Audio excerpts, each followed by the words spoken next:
Here we go! Welcome to the Nintendo PowerZone. We are a videocast/podcast dedicated to bringing you the best Nintendo-related topics. As always, I'm your host, Nice1983. And guys, today is September 24th. 3 days ago, the Nintendo PowerZone celebrated its second year anniversary, which is a huge milestone in podcasting. For those who don't know, most podcasts don't actually make it past their 7th episode. So the fact that we are 51 episodes deep, that's an incredible thing. Even more so, for 47 of those episodes, I had one single co-host doing this show with me, and as part of our 2-year anniversary celebration, I brought him back so that he could sit here and reflect with me on this journey that we've taken for the past 2 years. So, ladies and gentlemen, for one night only, welcome back the one, the only, the beloved Mario AfterParty. Thank you. Thank you for having me back on the show. It's good to be back.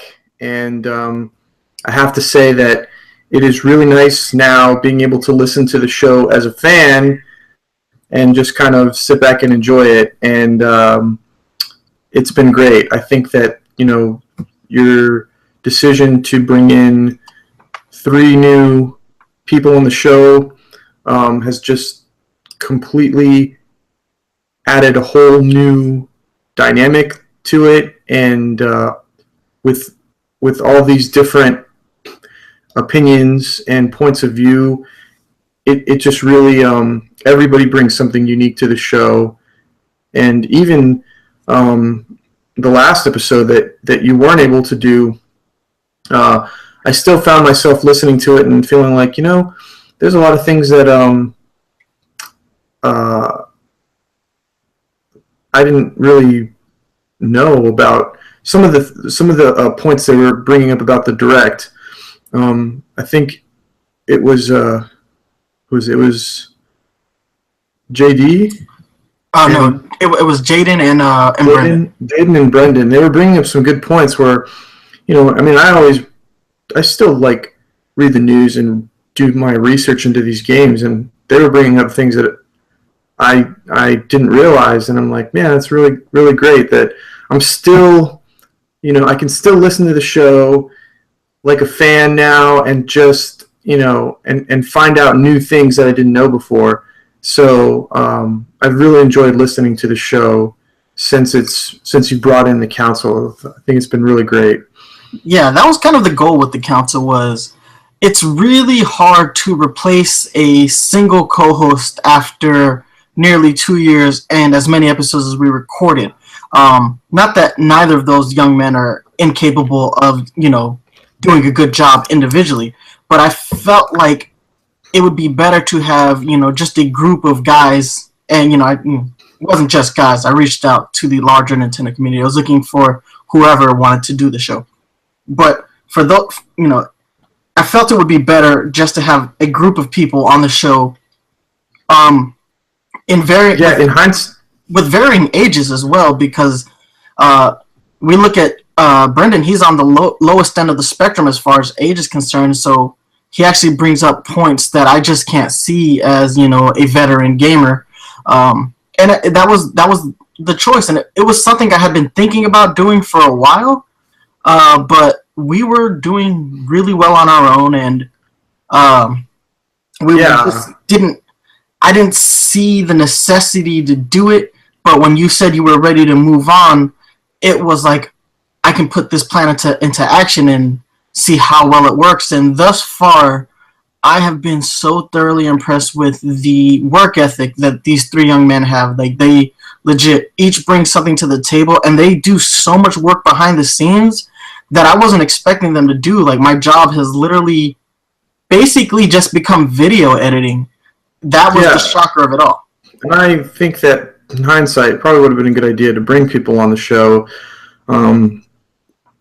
back when we were both doing it together, because it was a really good idea. And, if we'd had some extra help, would have made it a lot easier. And just the whole council dynamic. I think that's pretty cool too. So I think it's good that event like that you were kind of forced into it, because at the end of the day, I think that's a change that probably would have been nice to have even when I was still on the show. So it's definitely continuing to push the show to evolve and keep the Nintendo PowerZone as one of the best video game podcasts in the industry, and you guys are just taking it to the next level, so it's great.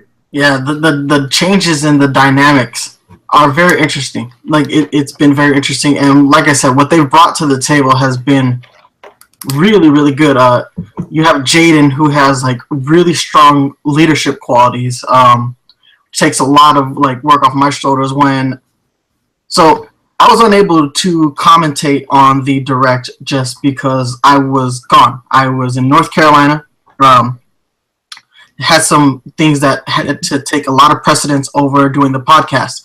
And that never really happens. We've been doing this show for 2 years, and I have never been in a situation where I couldn't physically be on the show. So I was out of town, and Jaden hit me up, said he wanted to do something. He wanted to basically do what we used to do, and that was react to the direct in podcast form. And I said, do it. Figure out which one of the guys is available, figure out a time, record it. I'll be back on Monday. I'll have it edited and posted by the end of the day. So they went, they recorded something. I mean, it took them a little while to build, to work their schedules out, because I was privy to all the, the chatter that they had amongst each other, but they worked it out. They dropped a solid hour and a half podcast, and they did it without me, without my presence, and they did it without me there. That's exactly what I wanted for the show. For there to be a way for the show to function even without myself. And so I like that. Obviously, Brendan designed the logo. Jay Brilliant has been doing the live streams, which have been really great, and it's going to add a lot of content to the show, because now we're going to have like our own B-roll footage of the games. I love the logo, by the way. I think that's really, really slick. I'm going to get the logo tattooed. I've been trying to figure out what I'm going to get as another tattoo. I'm going to get the logo tattooed, and I'm going to film it. I'm going to film myself getting the P-Wing logo tattooed on my left shoulder. Nice. So that's going to be there, guys. That's a permanent thing. That's the dedication I have to this show and how much I like this new logo. But man, people want to know, man, what have you been up to since you've been gone? Like I know you said you had some stuff you wanted to work on. Anything to announce as of yet? No, not as of yet. I mean, I have been working on some music, but that takes time, and it's kind of been a slower process than I would have liked. I've also been considering doing some streaming. Never streamed anything that I've ever played before, and I was going to buy one of those Elgatos and try to stream some of my Splatoon games, mostly just so that I could rewatch them, because I kind of want to be able to learn from my mistakes. But I thought, well, maybe if I put them on Twitch or YouTube or something, that could be cool too. But honestly, like, side projects aside, it's really just been dealing with work stuff. Like, I hate to say it, but like the real world is kind of taking over my life a little bit lately, and it's just been busy, and it looks like it's probably going to be busy for the next few months, and it's kind of taken away from me being able to do a few passion projects. But once everything calms down, then I'll get back into it again. Nah, man, still, I mean, it's good to hear that you are still keeping busy, and hell, man, do it. Just do the streaming thing, man. Like, it'll be good for you in so many different ways. I mean, it'd be good for you because you get to continue with the passion of gaming that you're probably not actually getting without being on the show anymore. But you still, I mean, obviously, this show actually takes away a lot of time from actually gaming. That's how much we do this show, is that it takes away time from gaming. But in a streaming capacity, you would be able to play and still engage with an audience. So that's actually pretty legit. That being said, though, man, we did 47 episodes together, dude. 47. I went back the other day and I checked. There are 51 episodes, 47 of which were just you and me, dating back to September 21st, 2015, our first ever episode of, the Spy Zones, as we called it back then. We talked about Pokemon Go. We've talked extensively about how we feel about Pokemon Go, but it was odd to go back and listen to that first episode again, which I haven't really done in a while. I'm amazed that anybody listened to that first episode because it is so rough.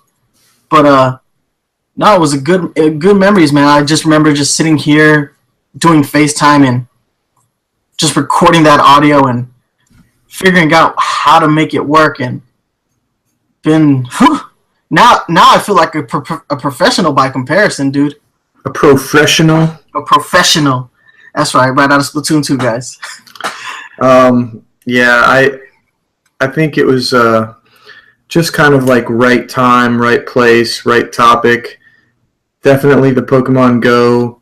I mean, we knew it was going to be big because we're Pokemon fans, and we could tell from other people that we knew that were fans that there was a lot of interest, but nobody really knew that it was going to be as big as it was. So when we did that first episode, Pokemon Go was probably the best topic we could have ever picked because the episode blew up bigger than we thought it would too. And for a first episode and how rough it was, I remember when you were like, I got 80 emails. I was like, did you say 8 or 80? And you were like, 80.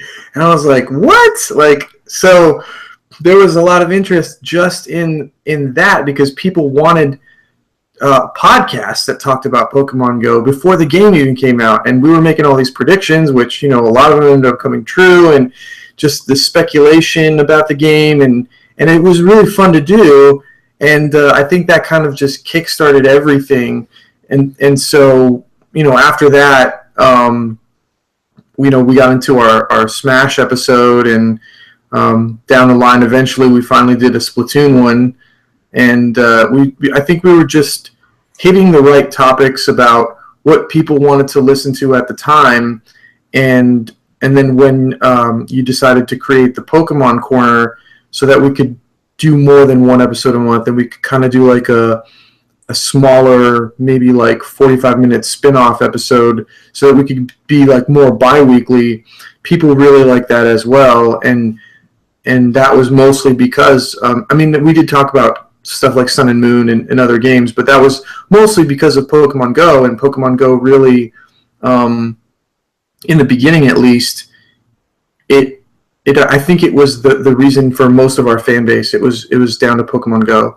Oh, absolutely, yeah. I mean, and a lot of them have stuck with us. We still do this, pretty consistent numbers across the board, which is great. Like, it means that we haven't lost a step yet, and honestly, and I hate to say this because, how much I love you because you're my brother and whatnot, but your departure from the show was also fortuitous timing, it didn't allow the show to get stale in any way, shape, or form. Like, when you decided it was time to leave and you wanted to work on your other passion projects, that bringing in a new cast helped keep the show fresh. And we did really good numbers for their debut episode. People were excited to see what we were going to bring to the table, what was going to change, and how the change was going to be received. And I am happy to say that, from the few emails that I've got from this last episode, that the audience has really been receptive, to Jaden, Jay Brilliant, and Brendan. They enjoyed what they brought to the table, even though we didn't talk too much Nintendo that episode. It was more about who these young men were.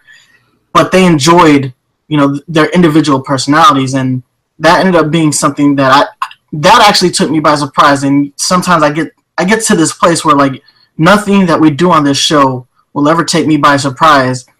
And then something happens, and I'm just taken aback, and I'm like, God damn, man! Like, how do we get to this point? Well, and we talked about this offline, but when I decided to leave the show, but I would never do this show if I ever felt that I was not passionate about it, or if I was like losing my motivation. And I wanted to make sure that every time I was on this show, I did my research. I wasn't lazy.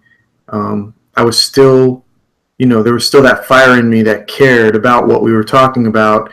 And there was just a lot going on. Like I said, not just other passion projects. Like, work has been really busy for me lately too. And I just noticed that other things were starting to take over. It was like, it was work. The move, and there was just a lot of things all at the same time. And I was like, I don't ever want to get to a point where I am holding this show back, and I want to make sure that like I am always giving 100% anytime I'm on this show. And I felt like with everything that was going on, it would be good to step away and let someone else come in and keep the show fresh. And ever since the first episode, like we were the Splat Zones, and we took that from the Squid Sisters. We always told you guys to stay fresh, and so I wanted to keep that true to heart. And so I think it was good, because me stepping away allowed 3 awesome guys to come in with their own opinions and their own analysis and keep the show fresh. And now I don't have the same amount of stress, like having to do the extra work for the show. And I can just listen to it as a fan, which is really nice. And, I know you still have a lot of work to do, but now I can just listen to like the results of it, and I don't have to deal with all the, stress. Oh man, let me tell you, man, these last couple weeks have been extraordinarily stressful, dealing with the show, because it was the transition to the new host, while also working on the guest appearances, which we're going to talk about a little later for the 2-year anniversary show. There's just so much going on that I thought I was going to go crazy, but I mean, this is why Mario After Party is back on the show, because we wanted to just do a little bit of reflection on what what this podcast has meant to us over the last 2 years. But at the same time, it was kind of also to usher in the fact that this is a celebration. This is our 2-year anniversary. This is a milestone, because, like I said, most podcasts don't get past episode 7, so this is a milestone. So what I decided to do for this episode was to reach out to the the Nintendo community as far as podcasting and YouTube is concerned, and I reached out to a number of people, and I got a lot of responses, which is great because these are people who I would consider my peers as far as YouTube or podcasting is concerned. So what we're bringing to the table, in this anniversary episode, we're bringing KC from the Switchcast. He's also the former host of the Pocket Players podcast and the Palette Tribune WTPT podcast legend, and he agreed to be on the show. I've already recorded my interview with him. That went fantastic. You'll hear that later on in this episode. And I also got to talk to the Nintendo Power couple, who, man, they are just great people in general. It is no wonder why they are brand ambassadors for Nintendo, because they really are just the type of people who Nintendo should get behind and support. And anybody who watches them on YouTube, you guys should know what kind of people they are. They're great, and I thoroughly enjoyed my time speaking with them. And it's actually I fostered a bridge between them, and I believe I fostered one with Casey as well, where we would be more open to collaborating with each other in the near future. And I think that's also great for, the success of all 3 shows. there's still potentially one more interview. I'm not going to go ahead and release that information simply because it hasn't quite been confirmed. It's been confirmed, but at the same time, it might not fit within the timetable of when this episode needs to be released, so I might hold that interview over for later. Ooh, I don't even know what it is, so now I'm intrigued. Yeah. all I will say is that this is a massive Nintendo YouTuber with 82,000 subscribers. So if if we can work something out, it's going to be great. I definitely think we're going to be able to work it out. He's a very cool guy. Been following him for years. And I'm actually just, like I said, if I can't fit it into this anniversary episode, it will definitely be something that you will hear in a future episode of the podcast. I will figure out a way to work that in because I'm not wasting a good interview. Right. But man, how do you feel about the 2-year run that this podcast has had, and where it was and where it's going? How do you feel? What are your thoughts on just having been on the show for the amount of time that you were on? Like I said, 47 episodes ain't no joke, man. I would say that it helped a lot with just in general, maybe narration or public speaking, because not that I was a bad speaker before or anything, but when you're doing a podcast, when you first start off, I remember our first episodes and we were just like, yeah, and well, Pokemon Go, I think is they might have those features that because you have to, when you're doing a podcast, you kind of have to be 1 or 2 steps ahead of where you would be if you were in a normal conversation with someone, because you're not allowed the time to pause to speak, and you're not, and that's why people will do like a verbal pause, like or because you don't just want to have dead air either. And so you have to be able to kind of speak fluidly and just be able to keep going with your thoughts and kind of be 2 steps ahead, like knowing, okay, I'm going to address this and this. And so, I have these things to talk about in my points, and taking notes and having talking points helps too. But just being able to do that, like, we weren't that great when we started, and that's something that got better as we went along. And eventually we got to the point where we sounded like real podcast hosts and not just some guys who were trying to have a conversation about video games. So that was really good. And I don't know if that skill will help me out in a different type of like job endeavor or passion project or something, but I think it's a good skill to have, because just being able to speak charismatically and fluidly, and just being able to get your, not that we couldn't like eloquently express ourselves, but when you're having a conversation with someone, you can kind of pause and you can think about what you want to say, but when you're in a podcast, you can't do that. So it's a little faster. Yeah, I agree, and I know that my overall writing has gotten better because of doing this show. Because of the synopsis that I write for the beginning of every episode, I always, write this little blurb about, the nature of the topic that we're going to talk about.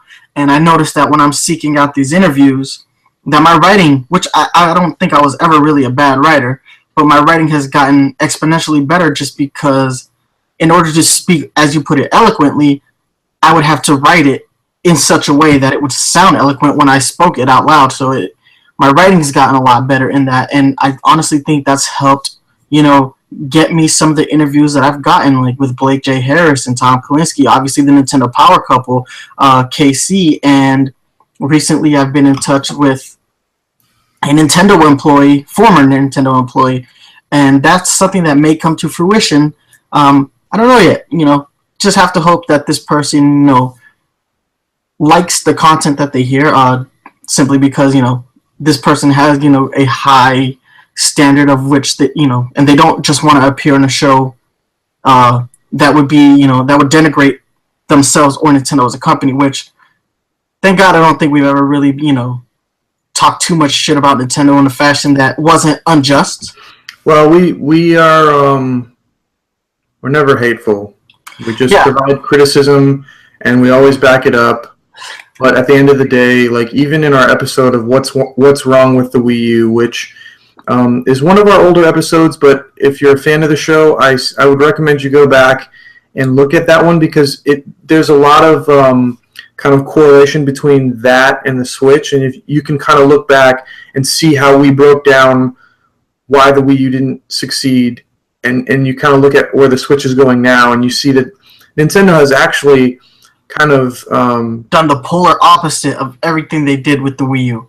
Right. A lot of the things, like the points that we made in that show, I mean, I know Nintendo wasn't listening to it, but it's like they were, because they were doing like all these things to just market the brand better, and it's what they needed to do, and we broke that down in that episode, and it's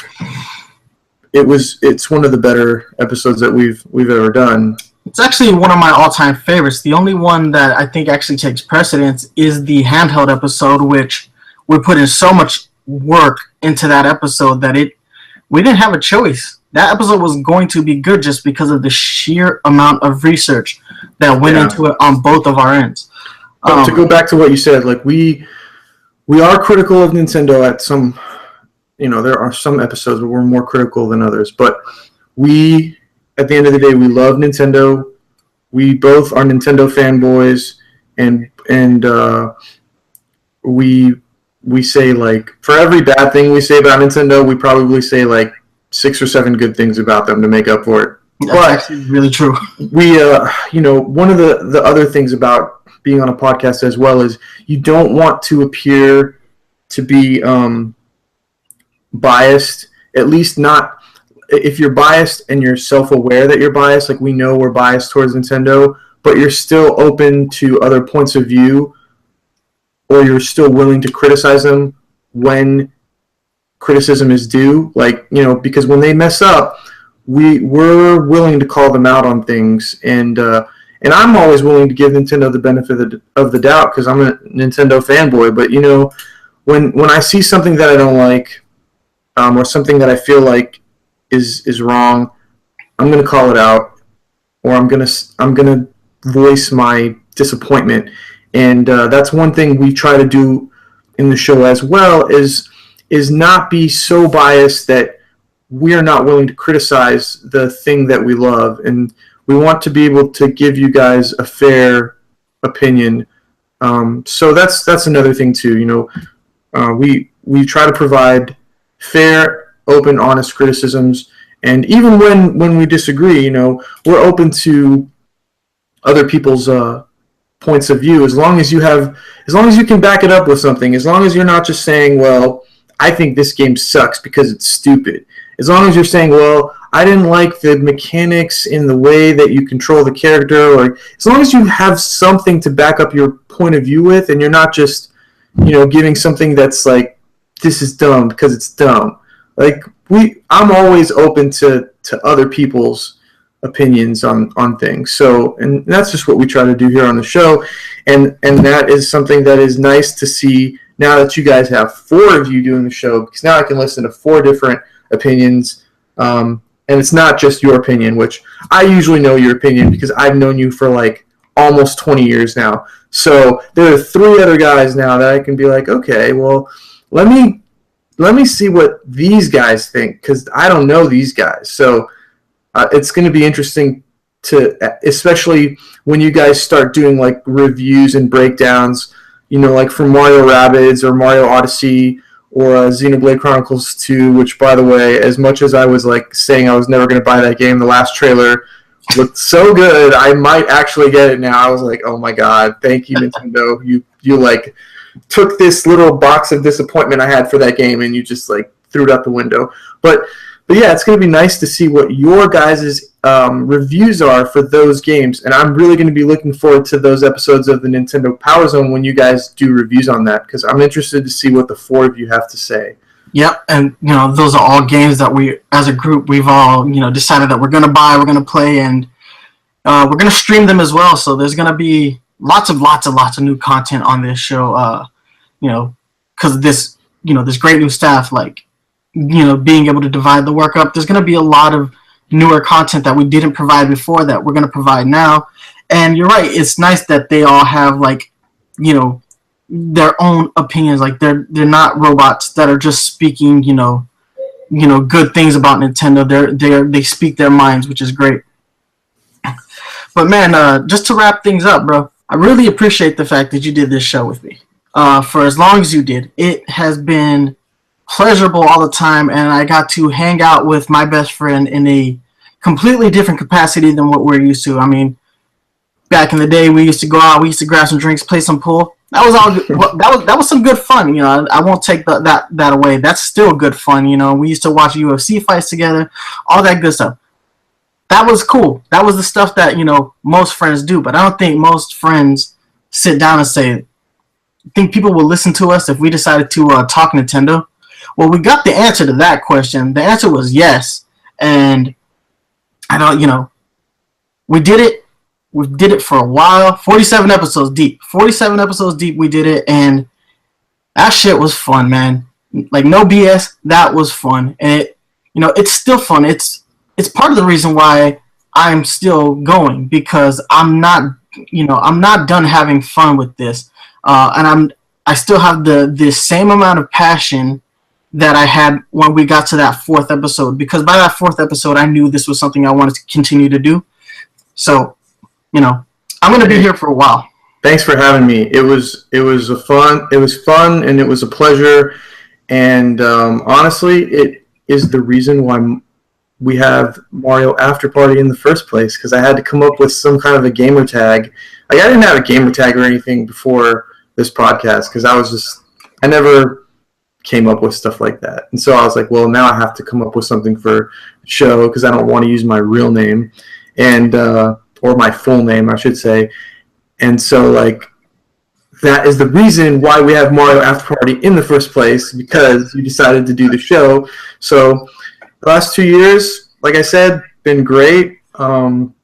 Really enjoyed being on the show, and now I am looking forward to just sitting back and being lazy and listening as a fan. But don't worry, guys. I'll make sure he shows up every now and then. I'm not going to stop pestering him especially when some big news comes out. I'm going to make sure he gets his ass on the show. There's no way he's going to completely evaporate off the face of the earth. But guys, I want you guys to thank Mario AfterParty for coming back. This is just something, he didn't really have to do it, but he knew he had to do it.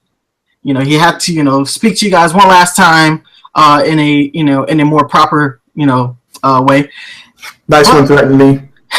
I didn't know such thing. You can't prove that. He threatened to come to my house. And he doesn't ever come to my house. I usually have to go there, so that was a big deal. Exactly. No, but still, glad you were here. Glad you were able to come and reflect on the show. And, whenever you do start working on some stuff again, man, whenever your passion projects come to fruition, we want to be the first people to know, so we can help, pimp that stuff out, Hell yeah. But guys, before we sign off, remember that this is our 2-year anniversary celebration. So we have the Nintendo Power Couple, Danny and Philia. They are going to be doing an interview right after this segment, and I promise you, it was a lot of fun. And after that segment, I had Casey from the Switchcast, a podcasting idol of mine. He also showed up he also came through to help us celebrate. So these are some fantastic interviews, and I think you're really going to like them. And I hope after you're done hearing them, you go to their channels and subscribe if you're not already subscribed. Subscribe to the Switchcast that's on iTunes. You can subscribe to them on YouTube. Danny and Philia, the Nintendo Power Couple. They are pretty much YouTube exclusive, so you can find them on YouTube, youtube.com/Nintendo Power Couple. So go ahead and check those out. Anyway, AfterParty, brother, for the last time, you got anything left to say? Stay fresh, y'all. Remember, guys, don't get cooked. Stay off the hook. Deuces.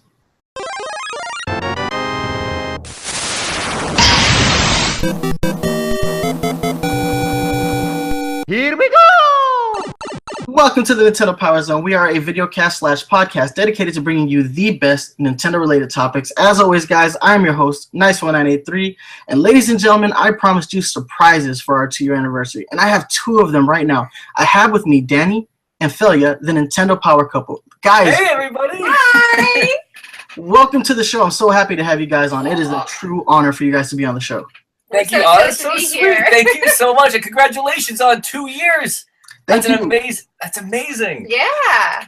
Yeah, honestly, we didn't think we'd get past 6 months, but it just ended up being awesome. But before we start with the show, I have to congratulate you guys. You guys have celebrated your 5-year wedding anniversary. That's a huge milestone. Congratulations. Thank Yes, you. thank you so much. It was nice and relaxing. We just shut off our phones and played video games, and just kind of got away from everything a little bit. It was nice. That's how. It was really nice. Yeah. That's how I expect to spend my 5-year anniversary with my family. Yeah. That's the way to do it. Thank you. Right. Now, secondly, guys, from the bottom of my heart, I really appreciate you guys being on the show. I know you guys have very busy schedules, so the fact that you're here, it means a whole lot to us here at the Nintendo PowerZone. Oh, that is We're so happy sweet. to be here. Yeah, it really means when you reached out to us, that meant so much to us as well. We were like, that's really nice. Yeah. I mean, 2 years is a big deal, and to have us as a part of it. Wanting us to be a part of it is really special, so thank you. Thank you. No, and this was a goal. The Nintendo fan community is big and large, and the best gaming community to be a part of. Yes, I agree. I had to reach out to the larger base, like the YouTubers, the other podcasters. You guys are the first people I'm interviewing for the show, and I have a few more surprises. So I'm really happy to have been embraced by the community. Absolutely, we feel the exact same way. Yes. That's been the best part of the show is like meeting people like you, and, like talking to everybody on Twitter and in the connecting with everybody section. over Nintendo. It's been amazing. All right, so guys, just a couple quick questions because, I mean, I know you guys are huge on YouTube, but I want to just, I want to introduce the audience to you guys in a little bit, just for people who may not know you guys, despite the fact that you guys are kind of everywhere and they should see you. I mean, the first time I became aware of you was in an episode of Nintendo Minute. So yeah, that was a shock even for us. Yeah, that was. So yeah, I just have a couple questions, just so the audience knows who you guys are, and hopefully they follow you from here to there. Great, we welcome everybody. Absolutely. All right. So all these questions are meant for both of you. So the first one we have is, what is your first Nintendo console and game? Oh wow, I know definitely for me it was the classic NES, and it was Super Mario 1, and there's pictures of me in my parents' room, sitting on their bed, playing it on the TV, holding the controller upside down, just like mesmerized. I remember, and that would be. I think that was my first gaming experience. Was Mario 1 on the NES. It's a really cute picture too. And I think definitely my first console was SNES. I had a friend that had a classic Nintendo, but at that time we couldn't afford one. But my parents finally got us an SNES. And we got Super Mario World, of course. First game, got to play it. So that was definitely my first. Didn't you win the SNES? Didn't your parents win it? Or? Well, yes. Okay, so we had bought one. My family broke down and bought all the kids one. So we got one. And we got a couple games and everything. And then a little while later, we had entered like a Colgate giveaway thing where you like mail in 4 boxes or 6 boxes of like your Colgate thing, like Colgate toothpaste. And you mail it in and you put in your information and stuff. And crazily enough, one of the entries that we sent in won. So we got a whole new SNES system, and it came with Super Mario All-Stars. So we were like, what? Right? Yeah. I think that's the only thing our family's ever won, but we'll take it. That's a good thing to win. Yeah. No, that's awesome. No, both amazing games. Like Mario 1, what started it all, and then Super Mario World, which is right up there with, tied for one of my favorite Mario games. It's like Mario Galaxy, Super Mario World, and Mario 3. Those games. Mario 3. Yeah. Those are 3 Mario games that will live forever. Absolutely. Classics and absolutely perfect in every way. Yeah. All right. So the next question we have, this is from one of the other hosts. What is your favorite Nintendo console? Ooh. You want to go this You way? go first. Funny enough, I love the Nintendo 64. Like, out of all the systems, if I was on a desert island and I had one system to play, it would be the Nintendo 64. The amount of games that I used to play with my little brother, Mario Kart 64 was on there, GoldenEye, Smash Brothers. I mean, Ocarina of Time. Yeah. Majora's Mask, the amount of amazing games that were in the Nintendo 64 really library, true. that is one system that I keep playing. We can still turn on today, Conker's Bad Fur Day, and just go right back into playing War. That's a good one. Yeah, so I would say, especially with Rare, with Banjo and Perfect Dark. Yeah. Now I want to go play the 64. I know. I want to go play all you those got games. me right there with you. No, that's great. And it's so tough. I'm actually starting to think like, is the Switch going to be my favorite system soon? Because there's so many good games for it. It's insane. Like every month, Nintendo keeps giving us another awesome game.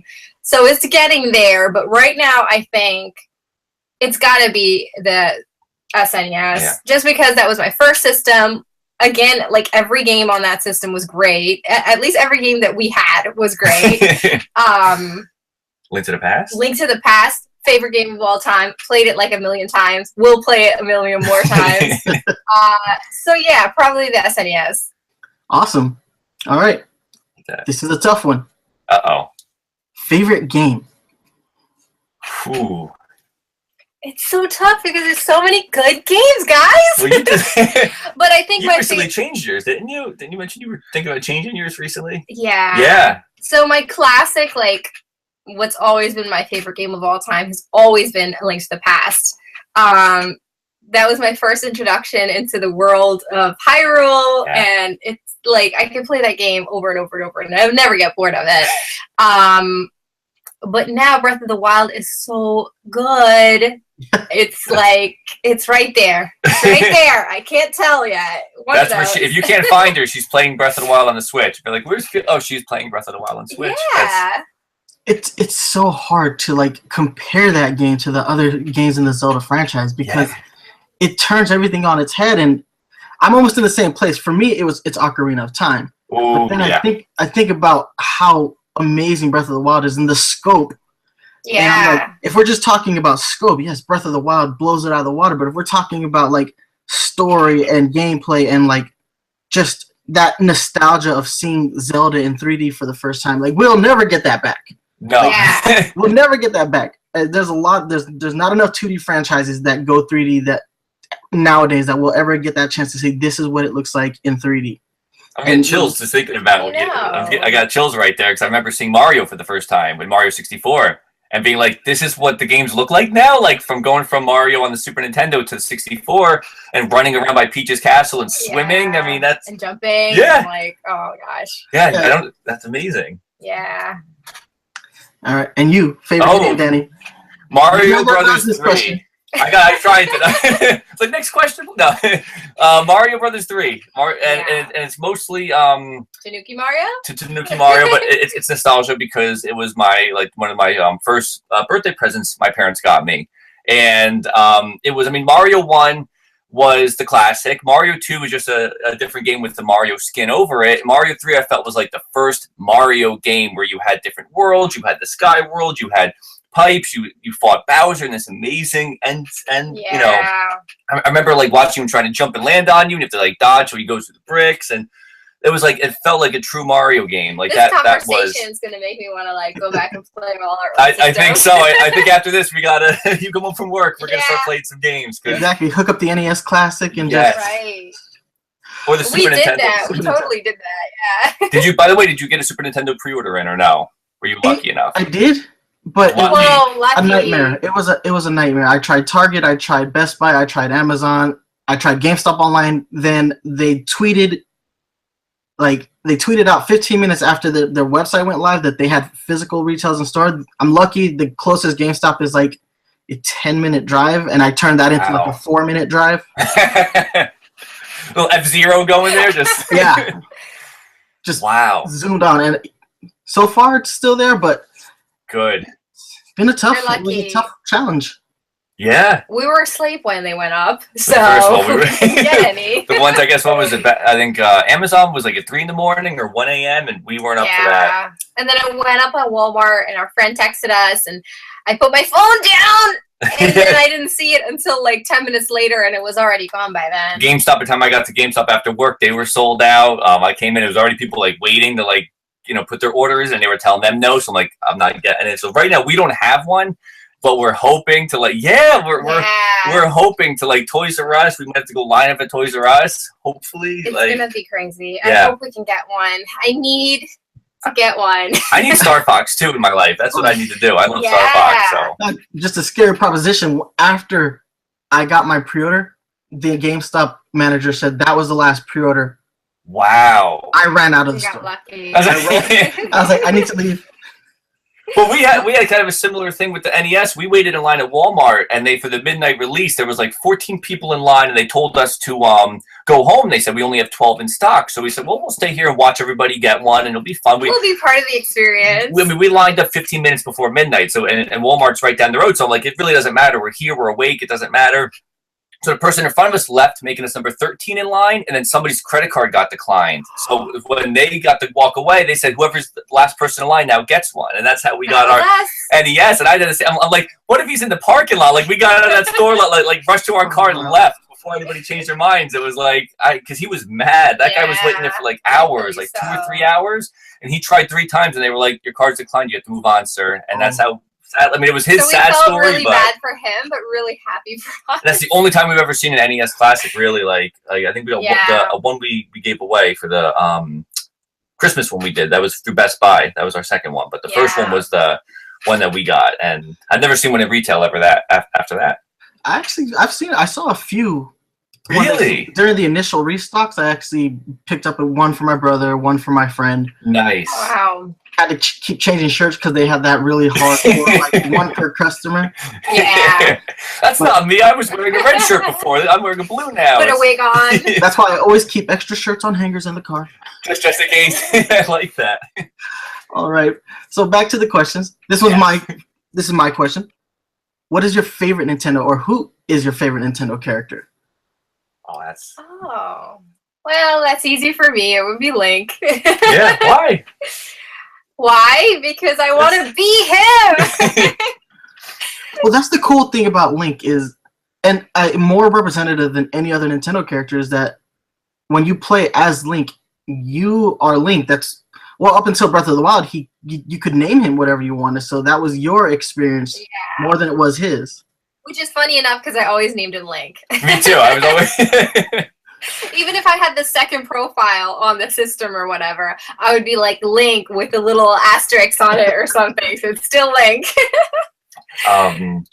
For me, absolutely Fox McCloud. Fox McCloud from Star Fox is that is like one of my favorite characters. I love Star Fox 64. Another 64 game. That would bring me back. And we went to the Super Mario Run event in New York last December, right? December. Miyamoto would mention like how he wishes Fox McCloud was a bigger character. Like he wishes, like, you know, I guess he could develop that series more. Yeah. So, but when he mentioned Star Fox, I went woo in the audience, and then he looked and he went woo back real briefly. So I was like that moment of connecting over Star Fox with Miyamoto, which was cool. But I hope that he brings him back on the Switch. I want to see a Switch game. Oh yeah, I would definitely love to see that franchise. I'm super excited about the Super NES Classic with Star Fox 2. Like, right? first time. Like, for no other game, I need that. Just for that game, I need this SNES Classic. I think that's specifically why people are like going crazy and flipping out and really want to get one. Because how else are you going to play it? Unless you do like you download it to get the emulator, but it's not the same. It's not the same. Yeah, there's so many ROM hacks too, but they're not complete. They're not complete. This is our first opportunity to play that complete game, so it doesn't matter if it's good or not. This is our chance. This is our chance they're giving us. I like that. All right. So on your channel, you guys do haul videos and you guys do unboxing videos. So what is your favorite Nintendo collectible that you guys have unboxed for the channel? Oh, wow. That's a good question. That's a really good question. That we've unboxed for the channel, so not necessarily what we have, but what we've unboxed. What you unboxed? Yeah. That's the next question. What is your favorite after that? Oh man, okay. Oh my god. I'm going through my head right now, all the episodes. I'm trying to think. Well, okay. This is kind of like a cheat answer, but definitely the favorite thing that we've ever unboxed is our Switch from Nintendo. That was like what? We couldn't believe really what was happening as we were opening it, and we saw the little letter with Reddy's signature on it, and like there was a Switch from Nintendo. So I would, yeah, I think that was definitely like way up there. I think compared to anything else, just because it was special and it was actually from Nintendo. Yeah, I can't. I'm trying. Yeah, that's probably the best answer I could think of too. Because I can't think of a specific toy that we've unboxed that I was like, this is better than the rest. Like, because we've unboxed a lot of stuff. But what's funny is later on, I'm gonna look at our channel and scroll through the videos and be like, oh, that was one I should have said. But for right now, I'm drawing a blank. I would go with the Switch too. Yeah, I think that was I think overall that would have to be the highlight. Yeah, that's awesome. Still, no, it's not a cheat answer. That's a good answer. No, honestly, that was one of my favorite things. I literally rushed home from GameStop, did my unboxing, and it was torture because I was like, I just want to play. Yeah. We felt the same way too. Once we were done, we were like, can we hook this up and play already? Like, are we ready to play? Can we put Breath of the Wild in and play? Like, I didn't even connect it. I just started playing handheld. That's smart. You cut out the time of connecting the we took. That's smart. I like that. We wanted to see it on the big like, no wires. We'll do it later. We'll do the wires later. All right. Okay. So we've got the fun stuff out of the way. I want to get a little bit more personal, but not too personal. But this is a question from the audience. Oh, nice. When and how did you guys meet? You gotta go. That started with you, really. So we met in college. We both went to film school and in New Jersey. Yeah, and I think the first time we saw each other was in our first film class. But the first time we actually met was we were like I was sitting and hanging out with one of the other kids from the film class. We were hanging out, one of my friends, and I saw him walk by, and I was like, "Hey, you over there? You're from film class, aren't you? Come on!" Like I just like called him over. I was so shocked by that because like I commuted. The school was an hour and a half from me, so I commuted and I didn't stay on campus. So like I was just kind of like a visitor. I felt all the time. So like I literally just went to the school, like took my class, walked outside, and I'm like, oh, college is awesome. Look, pretty girls calling me over. This is nice, you know. And I love college, and from that point on, we became friends. And every project we had in every film class, even though we only had one semester together, but we stayed in touch. Funnily enough, we were the only ones in our big group that kind of like always kept in contact, even if we didn't have classes together. Yeah. We'd like text each other, and I'd call her on the way home from work. Mario Kart and stuff. Yeah, we used to play Mario Kart. We bonded with, and she whooped my butt in Mario Kart. No. Yeah, and she thought I let her win, so she said I was so bad that she thought I was doing it on purpose, and I sadly was trying with all I could to win, and yeah. So that was the first time we met. And then years later, we came to our senses. We were like, "What are we doing?" And then we started dating. After 3 years of friendship, so it was the dating part wasn't awkward because we already knew everything about each other. So it just basically our first. We went to the zoo, I think, and I think we walked out of the car together. And Felix goes, "Is this a date?" And I said, "I think so." First date. And she said, "Okay." We just like that's how we agreed. Like this, I guess this is our first date because we hung out anyways. Yeah. And the rest is history. Oh, that's awesome. No, that's such a sweet story, and that's like super organic. It's like nobody, there's no forcing. Nobody forced their way into it. So you guys organically grew to that point. That's beautiful. That's actually really beautiful, guys. And it makes it so easy because like we already knew each other. It was not like awkward or like does he like me or like is he gonna think whatever I like is strange? Like there was none of that. It was none of that. Easy. That's why I was always against the friend zone growing up because I was like, that's the people that you should be dating. When two people are hanging out all the time together and they're like, oh, I wish I met somebody like you. It's like you could. That person's right there. And so this is an example of friend zone. You should just go for it. So we knew each other. We were friends for like 3 years. Yeah. Then we made it official and started dating. And then a year after that, we got married. We actually, I proposed to her in the same spot where she had first called me over on campus. We, when we were walking around, I was with you on your last day of your semester. I was already out of school. We had to walk around campus. It was like my last day of school ever. And I had the ring in my College. pocket, and the ring was just like it's a very scary thing because I always assume that like I'm gonna mess up, and so I was trying to get her to the spot where we had first met, and there was like this group of kids smoking cigarettes and cursing there, and I'm like, oh, I'm not gonna walk in front of this group and get on my knee. And it started raining. It started raining, so we went to the car, and I'm like, should I do it in the parking lot? I'm like, no, don't do it in the parking lot by the car. So I told her, I'm like, while we're here, let's go back to the building. I wanted to reminisce a little more. And she's in my mind, I'm thinking, it's raining. Like, and you're hungry. You're like, what? Let's go. Like, we're supposed to go to dinner, and we walked back to the spot. There was nobody there. I got on one knee, and I asked you to marry me. I don't remember what I said, because it was all just like, once I got down on that knee, it was like all a blur. Yeah. Because I just don't remember really. Like, I remember saying, I think it was nice things, but I don't remember exactly what it was. And I don't think you answered right away. I think you were so happy. I was like, what is going on? Yes. And then we actually got married again on the same college campus during the summer. We came in like guerrilla style, put the camera down, had our family. We snuck back onto campus and just kind of like had his parents and my parents. Had like a small intimate ceremony that, and that was the way we wanted to do it. Yeah. And it was awesome. No, that's such a cute story. No, that is a really cute story. And Danny, don't feel bad. When I proposed to my fiance, I freaked out. I forgot everything I said, and it also started raining. But we live in Florida, so when it rains here, it's torrential. Oh, wow! No. So you had like a monsoon hit you pretty much. Yeah, it was pretty. And I had this whole thing planned out where I had a Pokemon card printed up, and I had a little bitty ring-sized Pokeball. Popped it open with the ring inside, and then boom! I was like, so sweet. It just started raining. I was like, really? Oh my gosh! Did you feel that fear, or like thinking you were to slip up and like drop the ring, or like she would find it before you had a chance to ask? Did you have that fear all day? I could barely get it out of my pocket. My hands were so shaky. Right, right. That's so sweet. I'm with that 100%. Well, the way I see it with the rain is like the heavens is raining down blessings on you. There you go. That's a good way to do it. That's she'll like that answer. She will definitely like that answer. We were drenched. It was. Yeah. It was good luck. Yeah, it was. All right, so this one's fun. At what point in your relationship did you two realize that you had a deep-rooted love for Nintendo, and what was that like when you realized it? Oh, it would have to be when we first played Mario Kart together. Yeah, it was the first time. Pretty kind of like an instant thing. It wasn't like, oh, we kind of hid this secret and then figured it out.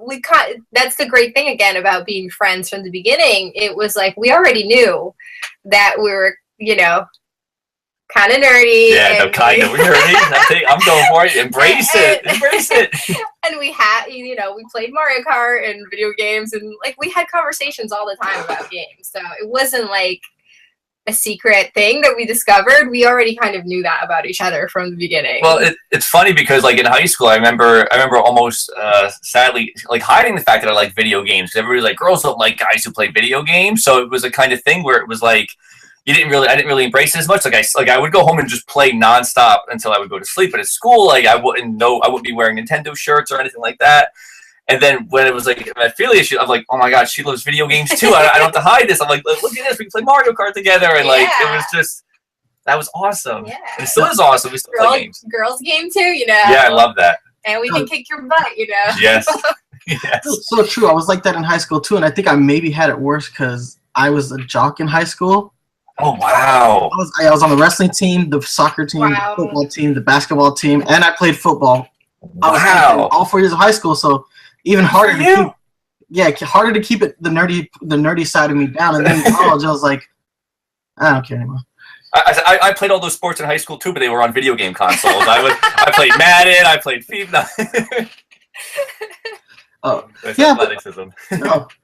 No, that's cool. That's awesome. It's so neat that like how your organic friendship, you just learned all these things, and then it was like, hey, like, what are we doing here? Why don't we start dating? Like, kind of. It's not a bad thing that guys play video games. I think for a girl, it's not a bad thing. Yeah, which is good. It's just part of your personality. Some guys collect shoes, and some guys collect games. Like, it's no different. It has nothing to do with the person's personality. Like, if they're going to be a nice person to you and all that stuff.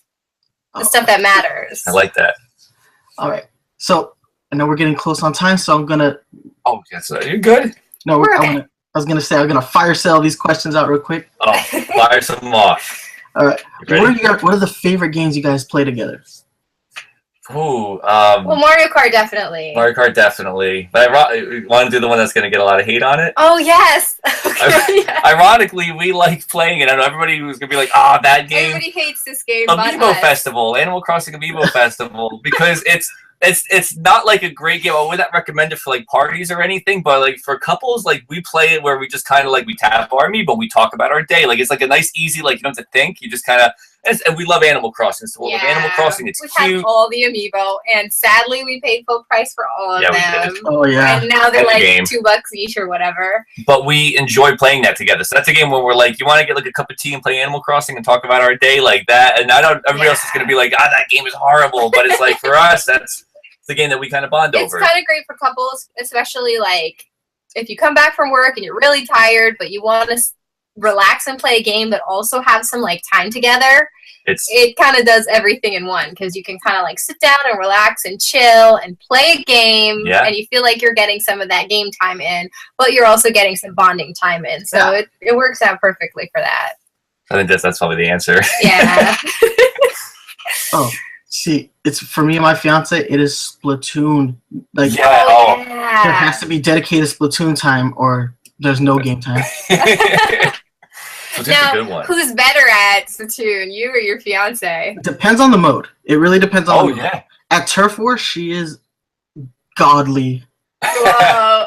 At Tower Control, and Rainmaker, she struggles a little bit, but Spy Zone, she kills it. And then now she's one of those players that'll rack up like 20, 26 kills in one match. I'm like, whoa. Wow. She does it with like the NZAP. Really? Yeah. 26. Wow. That's scary. Insane. That's impressive. Very impressive. Yeah. And no, she's a beast. She's a beast. Okay. So, next question. At what point were you both like, it's time to make a YouTube channel? And when did you decide on the direction for the channel? You want me to say it? Yeah, go ahead. Well, we had the idea a whole year before we actually put it up on YouTube. Our channel, I think, says started 2016, or 2015, but we actually just like registered the channel name and then we didn't do anything with it because of our living situation. Yeah.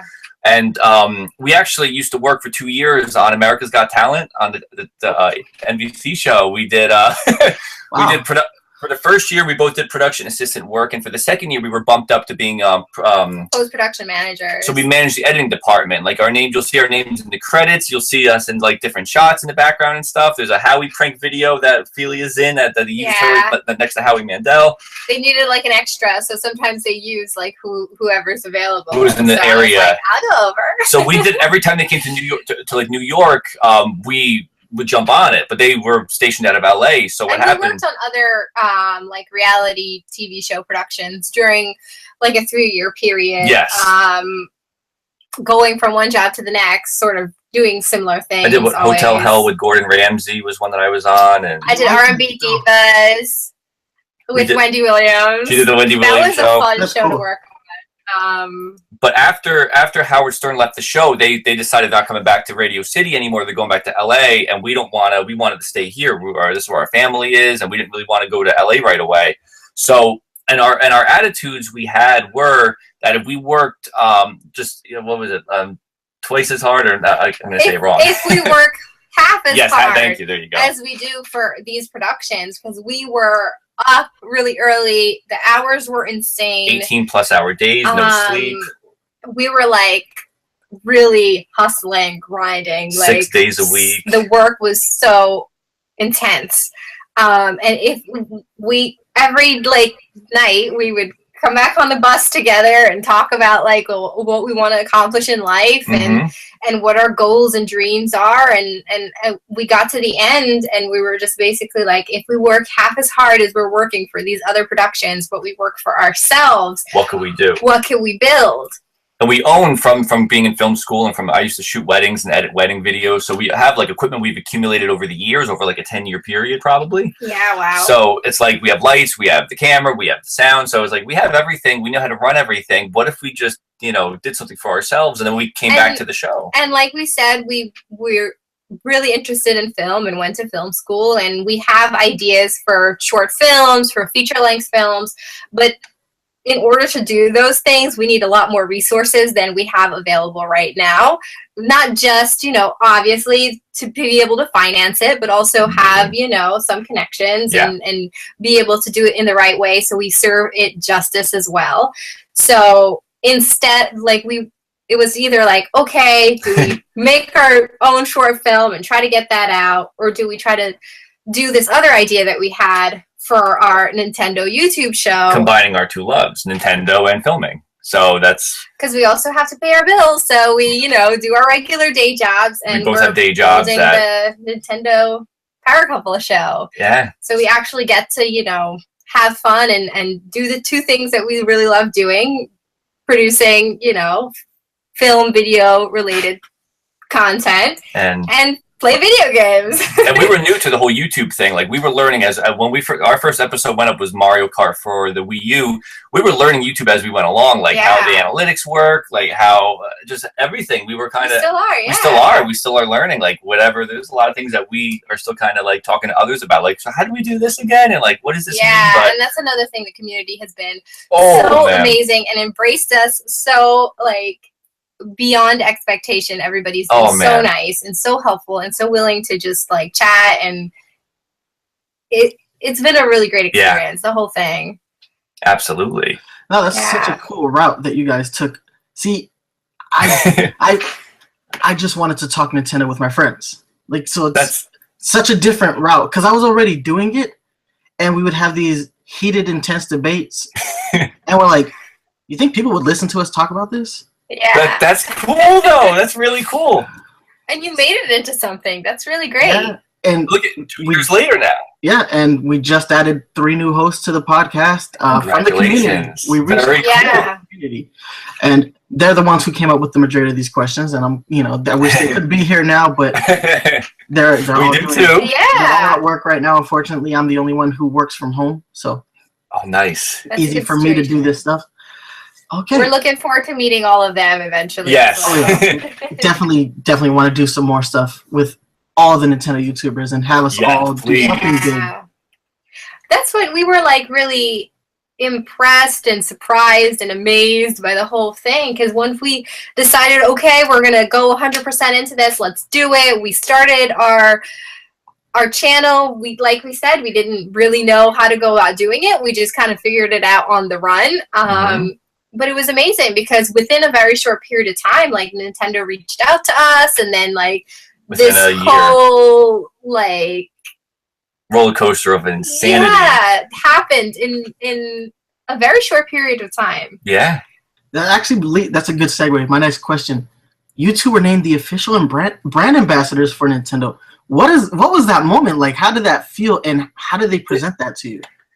It's insane, actually. It's actually very much insane. When we first, like, actually, before we even started the show, we always talked about, like, because sometimes you go online and you see, like, the bigger influencers, they have, like, Nintendo brand ambassador on their tag or whatever. You never knew what that even meant. I wonder what that is. Like, how cool would it be if one day we could be Nintendo brand ambassadors? Like, let's try. I think we said, like, 5 years. We're like, it'll be 5 years, and within 5 years, if we don't hear anything from Nintendo, then we'll have to like, if we're just kind of struggling and trying to build.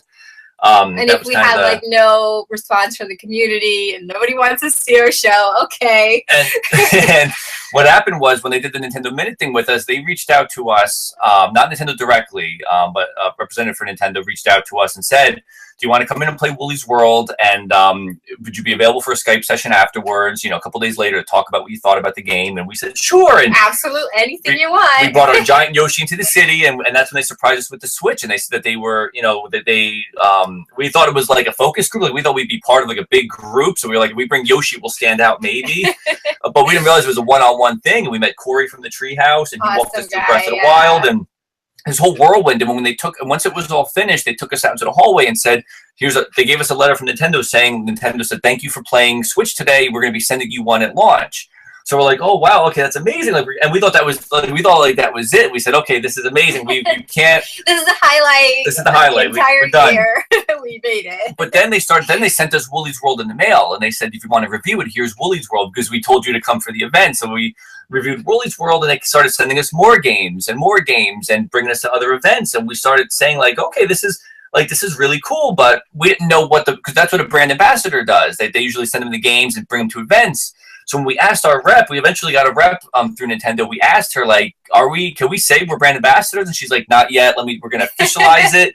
And when we do, you could say it. And then within a couple of weeks, they went to the proper channels. Went through the paperwork and everything, and they got us in. And then when we got the email saying that you were officially brand ambassadors, we signed the bottom line, and we were just like, we were freaking out. Yeah. We still freak out. It's really like, it's from where we were last year to here. I wish I could go back and tell last year Danny at this time, we were just kind of doing our show to a couple people that would, keep coming back up, and we were just happy that we were happy with that. Watching and people were commenting and chatting with us about. We get like one comment or two, and one's my mom, and we're like, I respond to my mom, respond to a friend, and we're like, that was fun. Let's make another episode. And so we're so grateful. It's been such a whirlwind, and and we want to keep taking it to higher and higher heights. Yes.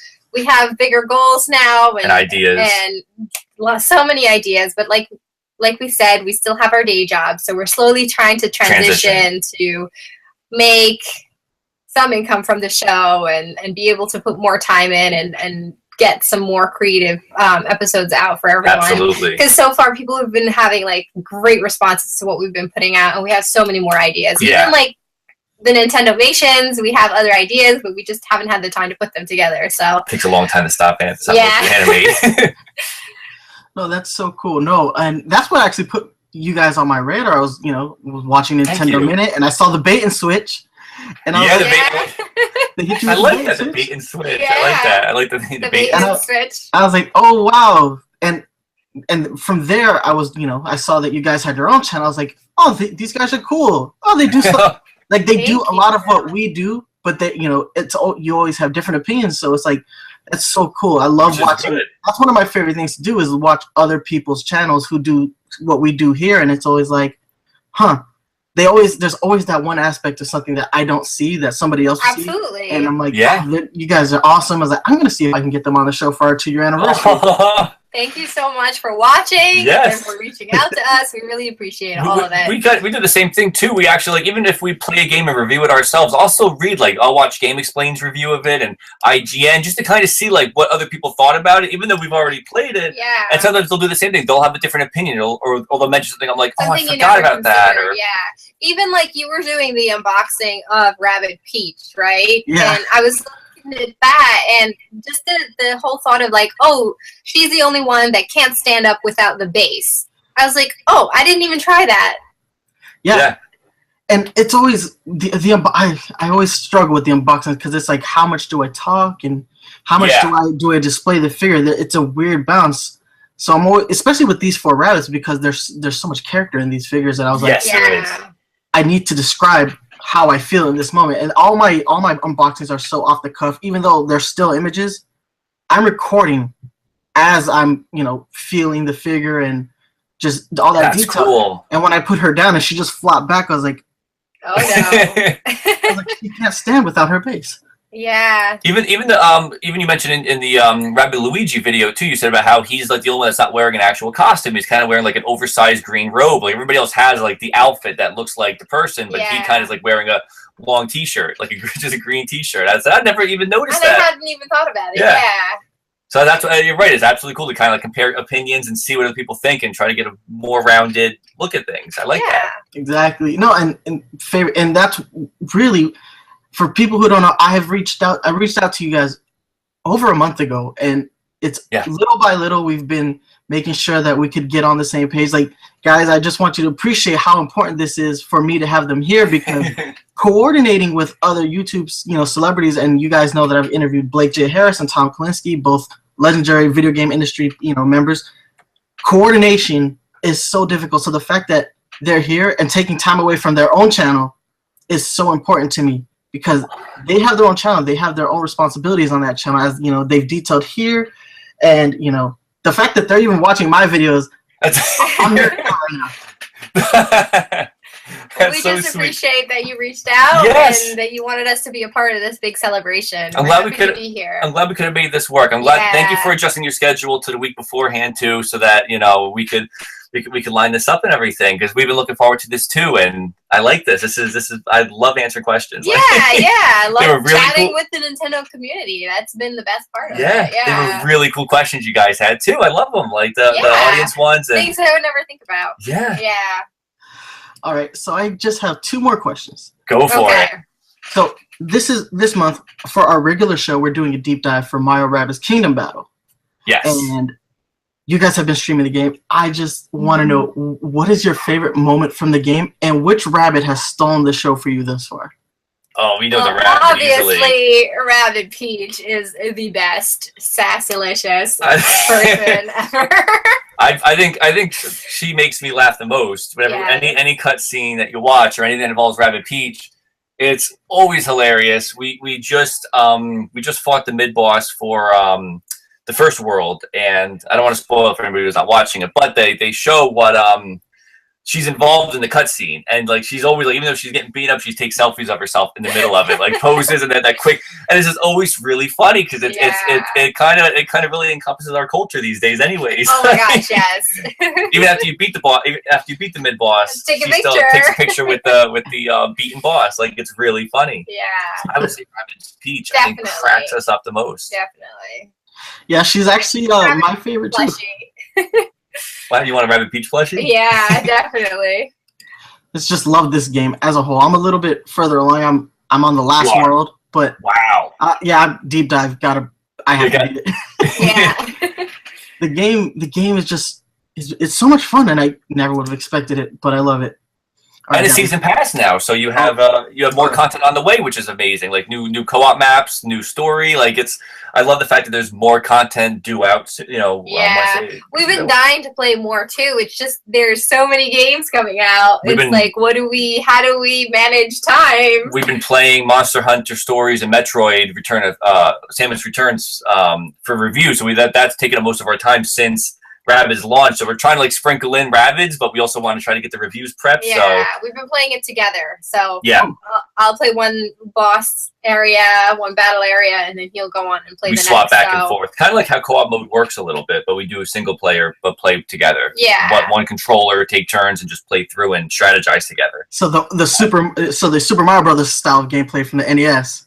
Yes. The Mario Luigi play style. Yep. Here you go. Player 1, player 2. It's all right. So the last question, guys. Where can people find you guys? Where can they find you? On Twitter, YouTube? Everywhere. You can find us on YouTube. The Nintendo Power Couple on YouTube. /C/the Nintendo Power Couple. Or on Twitter, since we couldn't put Nintendo Power Couple, couldn't fit on Twitter, it's NTDO Power Couple on Twitter. We're on Instagram as well, /Nintendo Power Couple. Yeah, but basically just look up the Nintendo Power Couple and you'll find us. We usually put some, like, we try to put our pictures up on Instagram and Twitter and stuff, and I like Twitter a lot. A really great place for just like chatting with the community, because a lot of times when we put up our videos, our main hub would be YouTube. Yeah. So we put up our videos, and then we love chatting with everyone. If you go in, you'll always see like we try to respond to everyone and have conversations about the games, and that sometimes leads into other conversations. So that's always a lot of fun. But the secondary place that's really great to just chat with us is always Twitter, because that's easy for us to just, while at work on the phone and stuff, like quickly look and just respond and then put the phone away. And update things that are going to be on our channel. We usually just tease that on Twitter and stuff. So that's how we got in touch, was through Twitter. So yeah.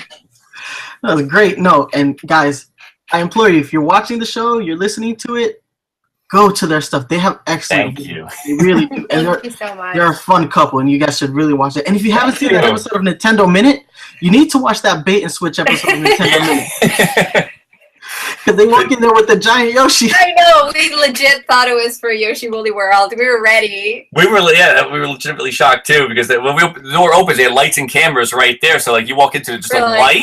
What's this? Like our one rep now who opened the door for us, she was like, enjoy, and she opens the door, just the lights in the doorway. I'm like, oh my god, what's going on? Like, what's happening this is to not us? What we expected at all. Like, why is there a light hitting us? You know? And oh, my fiance was so happy when she saw that moment. She almost cried for you guys. Like, that's so sweet. All right, so guys, that's all the questions. But before I let you go, I really, really want to thank you guys for being here. This Oh, is the best way I could imagine celebrating our 2-year anniversary. Just being embraced by the overall Nintendo community, especially you guys. You guys are growing on YouTube every day, thank and you. it's just phenomenal to have. You know, I feel the love. I feel the love. I We feel the love too. too. Congratulations again on 2-year anniversary. That's amazing. That's an amazing Absolutely. accomplishment, and to many more. Oh yeah. To Oh, many we're not. more. We're No, Here's so many more. turning things up. she got her Pikachu I got bug. the Pikachu bug. That's awesome. But again, thank you guys so much for being here, guys. Remember, Thank you for having us. no, as always, guys, remember, subscribe to their channel. If you like this video, you like this, I have all the links in the bottom description, and I am going to put them here on the screen for you guys to see. So, don't worry about, the Twitter thing. It's going to be right there on the screen, guys.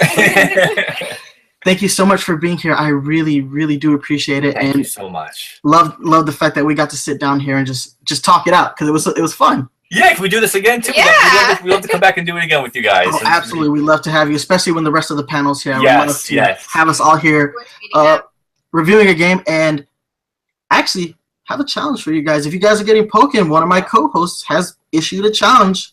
Uh-oh. Yeah. We actually just got the email that we might get Pokken, so we will be getting Pokken. So, challenge accepted. Now I gotta All right. practice. Yeah. So Jay Brilliant, you heard it here first. Jay Brilliant, they accept the challenge, and we may Come on, have Jay to stream Brilliant. that. We may I'm have to gonna stream get it, so. I think we may have to do it like a group stream and just see, I like that. the power couple versus the PowerZone. Who's the best? Oh, I like that. Snap. All right, guys. Again, I really do appreciate it. Thank you so much. I hope you guys have Thank you. a great day. Congratulations again on 5 years of being married. Awesome. Thank you so Awesome much. milestone. Thank you so much for having us. Bye. Bye. Bye.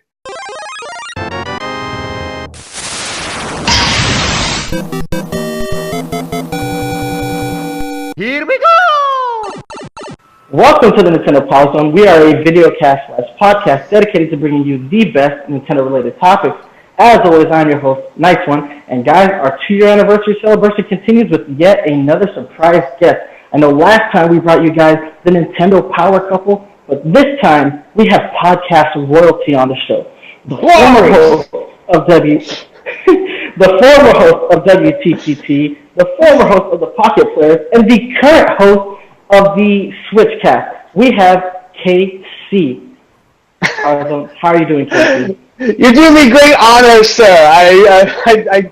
I've never been called royalty before. I'll say that I'm quite humbled by that. But thank you, and it's great to be here. And congratulations on 2 years running. Gotta say, it's not easy to stay with it. No, I honestly didn't think we'd get past 3 months. Yeah. But then things picked up, and we got some, notoriety, some popularity along the way, and 2 years later, I have a brand new podcasting staff, and yeah, it's Nice. a completely different show from where it was, but I have enjoyed this journey of podcasting. But before we go on, I was a huge fan of WTPT. That was literally the best Pokemon podcast on the internet. Not just iTunes, the entire internet. Now, there are a few good podcasts out there. You have Puckle, who's still around. They do their thing. Mm-hmm. You have It's Super Effective. Those guys are majorly talented. And you've got, a couple here and there. But you guys really set the standard, in my opinion, of what it meant to be a Pokemon podcast. So, I missed the show, and I'm definitely happy that I'm here talking to you because, I get to, reminisce, because I used to be on the old message board. I had a different name back then, went by Pika 1983, and I wasn't too active in the message board. I was mostly one of those silent listeners, but I did get some really good trades from that old forum you guys had. So Yeah. I miss things. So first and foremost, again, thank you.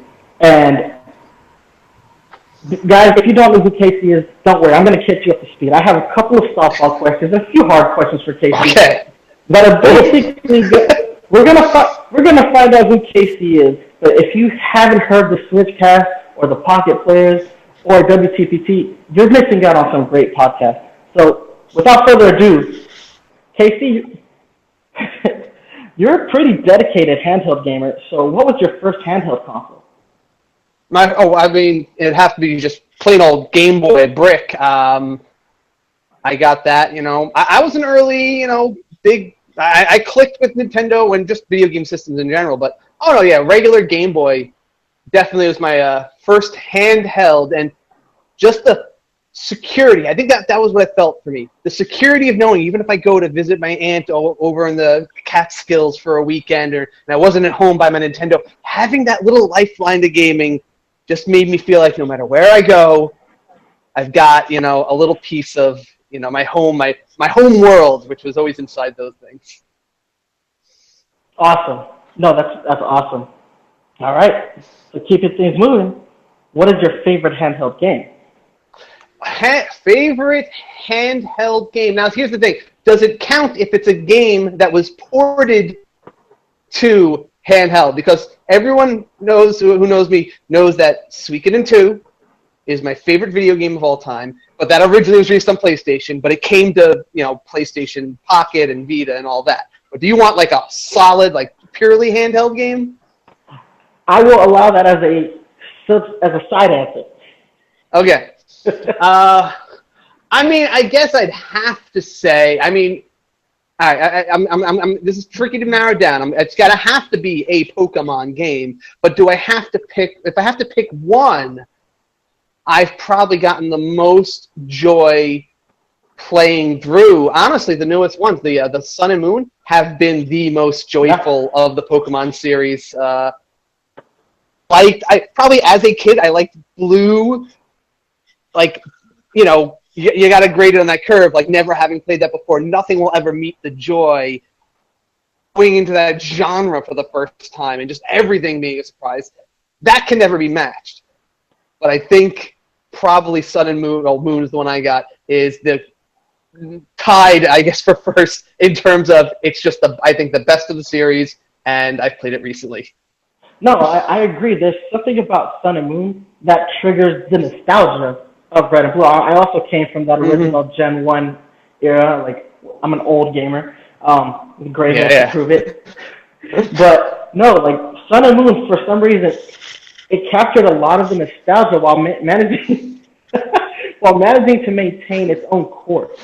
And I think the changes that they made really were refreshing in ways that the other changes they made in other Pokemon games, they weren't there.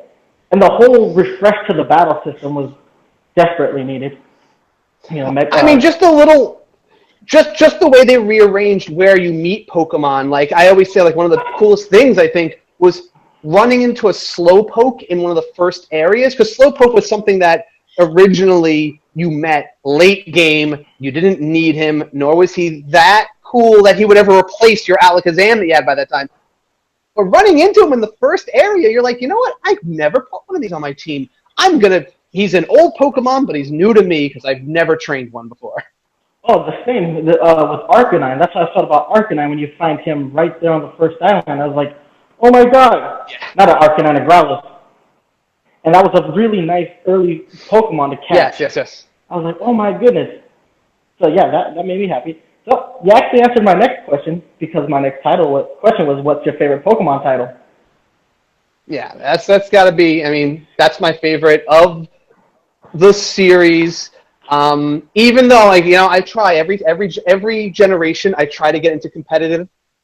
And I did try again with this, and I do love where they went with competitive being easier to get into than ever before, easier to IV train and make the teams. It's just never clicked. I'm definitely more of just, I'm there for the story, the characters, and I appreciate watching the competitive scene. I just never, it never quite clicked with me as something for me to dedicate myself to. Oh, yeah, I'm in the same boat. I've tried to do the competitive thing, but I don't have the patience. I'm not that patient of a gamer. All right. So, next question. You're a pretty successful podcaster, and you've now been an integral part of 3 major podcasts. When did you decide that podcasting is something that you wanted to do, and did you think you'd still be podcasting today? No, definitely didn't. I mean, I thought after I ended with the Palette Tribune, I thought that might have been it, but I started working on some random like gaming websites. I got my first, it was more of a volunteer job, but my first journalist job was with a website called MyGamer, and MyGamer.com let me do a podcast for them. We called it the Radcast Audio Blast. I actually did a few other little ones, just like stuff with my friends, and I realized this is just something that I like to do. I like to talk and I like to listen, which I think is equally important for what we do. And I just like having this structured conversation like we're doing right now. Like we have a reason to sit down and we have kind of a focus. And the fact that people like listening to me and like listening to the stuff we talk about, I guess, just felt good that, you know, it's not just a conversation for the sake of it, which is fine. The fact they listened and wanted to hear my opinion and stuff, it felt fun, and I never had the same success as the Palette Tribune for a long time. That podcast, we had about 10,000 listeners, I think, at the heyday, but you know, nothing else I did compared to that. But I was just doing it for the fun. But I finally feel like I found that success again with the Switchcast, and you know, the people in the community that sprouted up again. It feels very similar to the Palette Tribune and people like you. I mean, like, it feels like that same soul has like reincarnated here. It was so weird. It was so weird because I remember just looking. I had this. When was it? It had to be sometime around last September. I was thinking to myself, I was like, what happened to I was like, I remember when WTPT ended. And I went back and I listened to some of those old episodes, and I was like, oh, I wonder what they're doing now. And then I found the reunion episode. I was like, what's this? And then I realized you were doing the Pocket Players, and then, you know, I followed you guys on Twitter, and then I saw, you know, things were switching over, and you guys did like a drive-by podcast the day that they announced the Switch with that trailer. Yes. The last episode of the Pocket Players is the first episode of the Switchcast. Like we just recorded it on that day. We were like, all right, it's a Pocket system. We're just gonna do a special covering it. And then the next morning after we did that, JV, you know, my co-host and I were like, you know what? I think this is where we're going. I think this is like the next. I think, and we're gonna be the first on this. So we said, you know what? Let's be the first Nintendo Switch podcast rather than like number 11 of mobile gaming podcasts. You felt like you got the sense of community back. Yeah, basically. And you know, a lot of the people, there's a lot of key people from the Palette Tribune who are still with this group, and probably were important to even starting it. I mean, like, I don't know if you remember people like Rin and Big Red Jakey. Well, JV was a behind-the-scenes guy. Like, a lot of people who were fans way back then, were part of the community, always kind of kept in touch. And when I needed people to help spread the word of this thing, they were, you know, all over it. So it really pays to just have that kind of loyal, you know, fan/friend base to really help you get going. No, and of course, I mean, and not for nothing, you guys really paid your dues during, the WTPT era. You guys paid all of your dues, and so, like, you guys are very much deserving of the fan following that has, you know, that followed you to the Switchcast, which is epic. That's something that, you know, not that I ever intend on leaving this podcast, but if I ever were to journey out to another venture, I'd hope to have the same kind of following, you know, come with me, but continue to support, you know, the things that I have spent the last 2 years building. Like I said, I considered you podcast royalty. When it was time to celebrate our 2-year anniversary, I was thinking, who from the podcasting, YouTube, and, you know, video game community should I reach out to? Who are the people that inspire me? Because so much of how this show works is actually inspired by a lot of the format that WTPT had. You guys, you know, we've not 100% the same, obviously, because we're more Nintendo than specifically just Pokemon, but we followed a lot of the template because that was a good template to have. I mean, you and Joey did a really great podcast, and it stuck with me years later when I was deciding that this was something that I wanted to do. And I remember, similar to how maybe Joey got you into the podcast, I was sitting there with a friend, and we would talk Nintendo all the time. And I said, I think people would listen to us if we just recorded this? And he was like, maybe. The other half of the question was, when did you guys decide you guys wanted to start podcasting? You mean like what with the original with the Palette Tribune? Yeah. Honestly, I can't. It's so vague. I just feel like we wanted to listen to people talking about Pokemon. Like, we wanted to find like a radio show, or at the time, I don't think the word podcasting was like a word yet, and we were just like trying to find a downloadable show or something in order to listen to people. We were like, why is this non-existing? Oh, maybe we should make it. And that's literally how it came down to it. We were just in his house, and we realized, all right, so no one else does this kind of thing. Why don't we make something? We just sat in front of a mic that he just kind of plugged in, and we talked for about like 30, 45 minutes. That turned into like some skits. Like the next time we met, we planned like a stupid, silly skit, and then we put that online, and then eventually podcasts or like iTunes got that whole thing, and that's he did all the technical stuff back then. I've never been a tech guy. That's what I have JV for now, and Joey was back then. I always had to have someone else who knew how to manipulate software to make these things happen. But I'm just a big talking head, really, honestly. All right. So, last softball question, and then we're going to then we can talk current events. All right. So, your newest podcasting venture is the Switchcast, which is actually approaching its first year on October 29th. Or maybe you could True. End of the Pocket Players at the beginning of the Switchcast. Yeah. So, what's it been like, switching to a more Nintendo-centric podcast? And how do you feel about the Switch in relation to other handheld consoles that you've played in the past? It's easier being part, because I feel like the Nintendo community is just an easier, more enthusiastic group of people who want to find a community, who want to find a place. They're more also naturally aligned with the kind of people I think we are. I think the gaming communities in general tend to get a pretty bad stigma of being aggressive, kind of trolly places.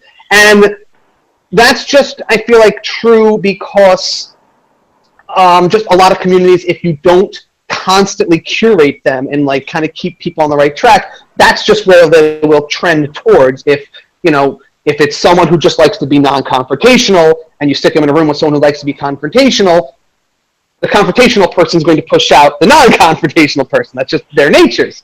So it takes someone like us who are willing to be confrontational with other to foster a place for friendly Nintendo. And that's I just feel like the Nintendo people are more happy to find this home with us. And so it's been way easier getting people excited about this than we were able to get anyone excited for mobile games or any other kind of games that we ever did a show for, other than the Pokemon one.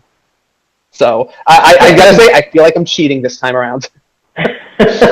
No, I would listen to episodes of the Pocket Players, and I would think to myself, I couldn't do this when your focus is so vast now. I mean, with all the different handheld platforms, we cover all Nintendo news here, and sometimes that seems overwhelming because it's theme park talk, video game talk, or shoes because they released a line of shoes last year. We talk about it all, so sometimes it seems really like a vast amount of stuff that we're covering, but at least it all has that common thread of being Nintendo-centric.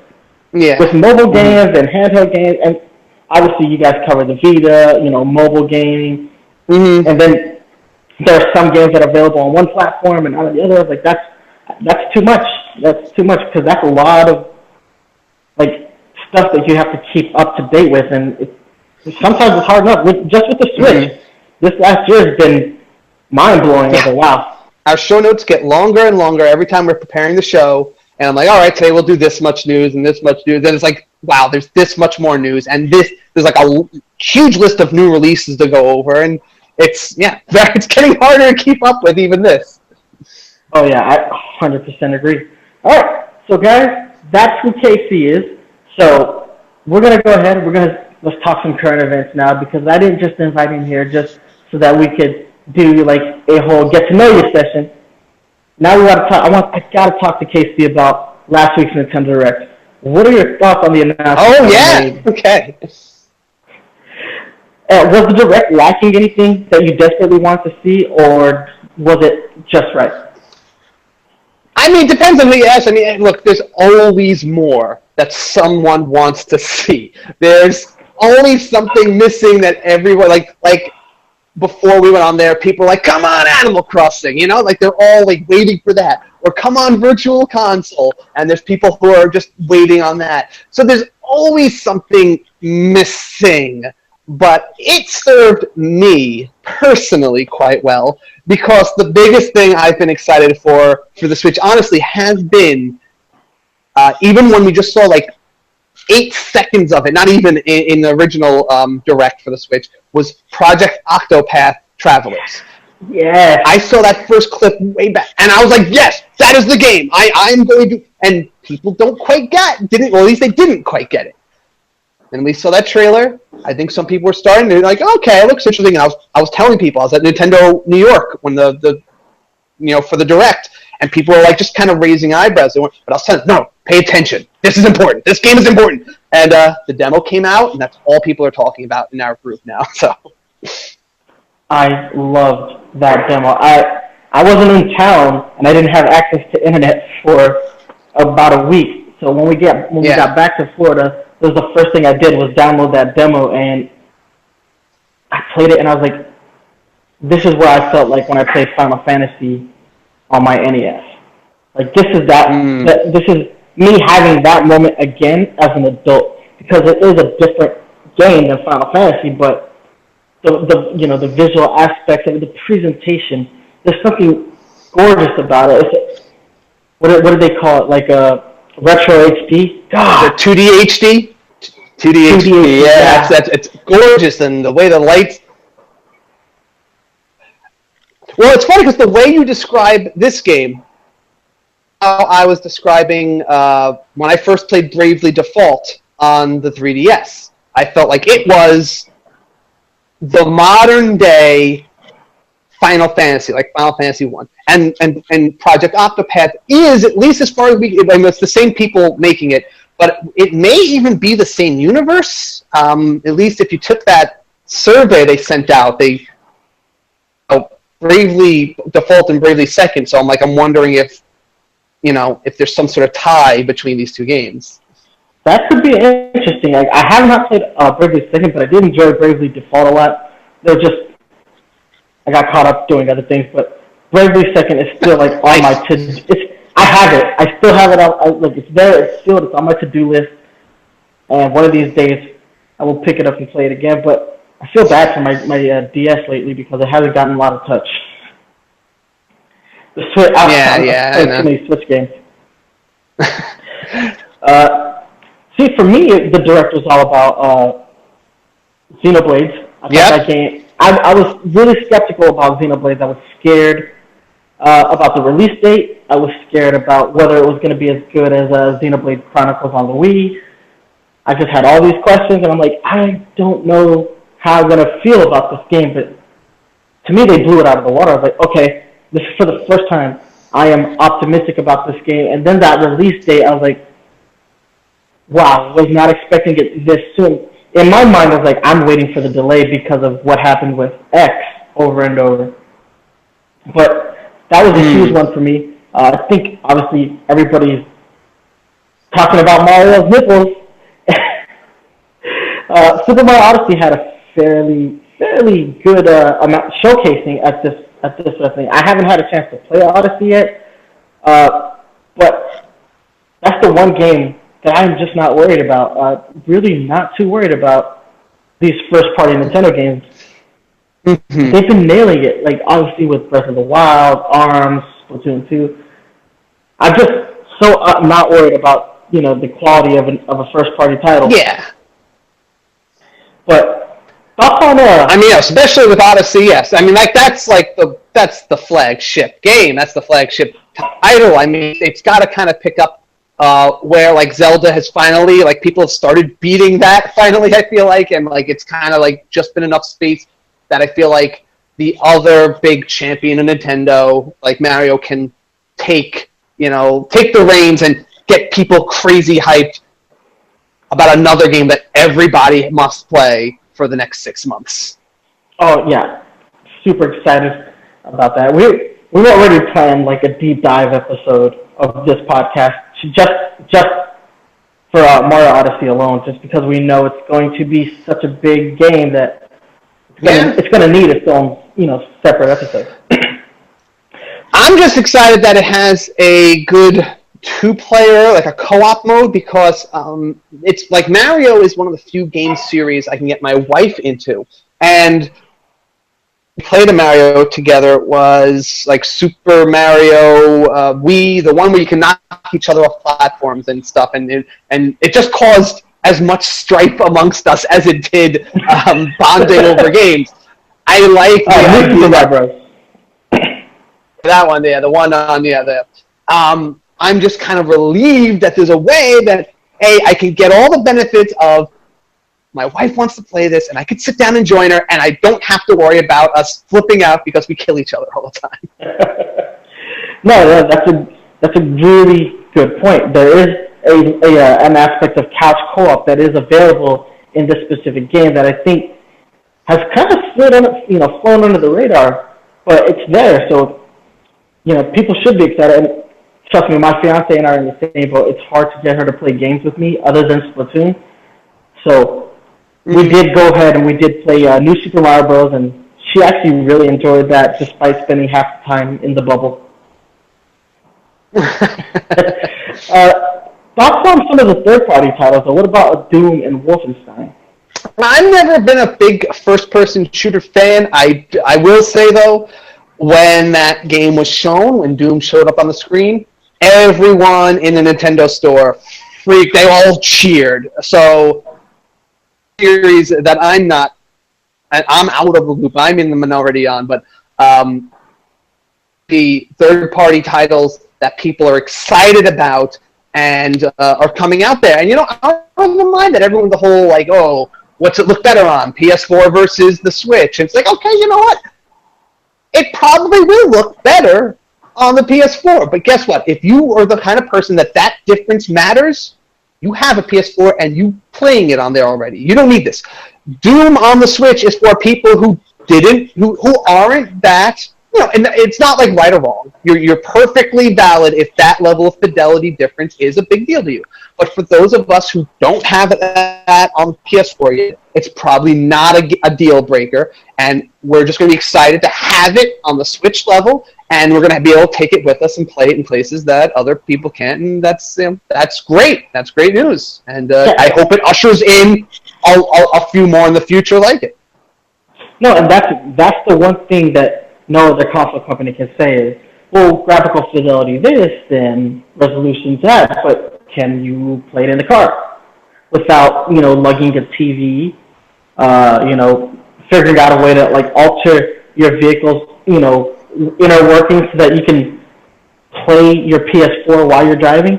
You can't, while somebody else is driving, but you don't have that portability option on any of the other consoles, and that's such an important factor. Like, to me, I played 90% of Breath of the Wild handheld.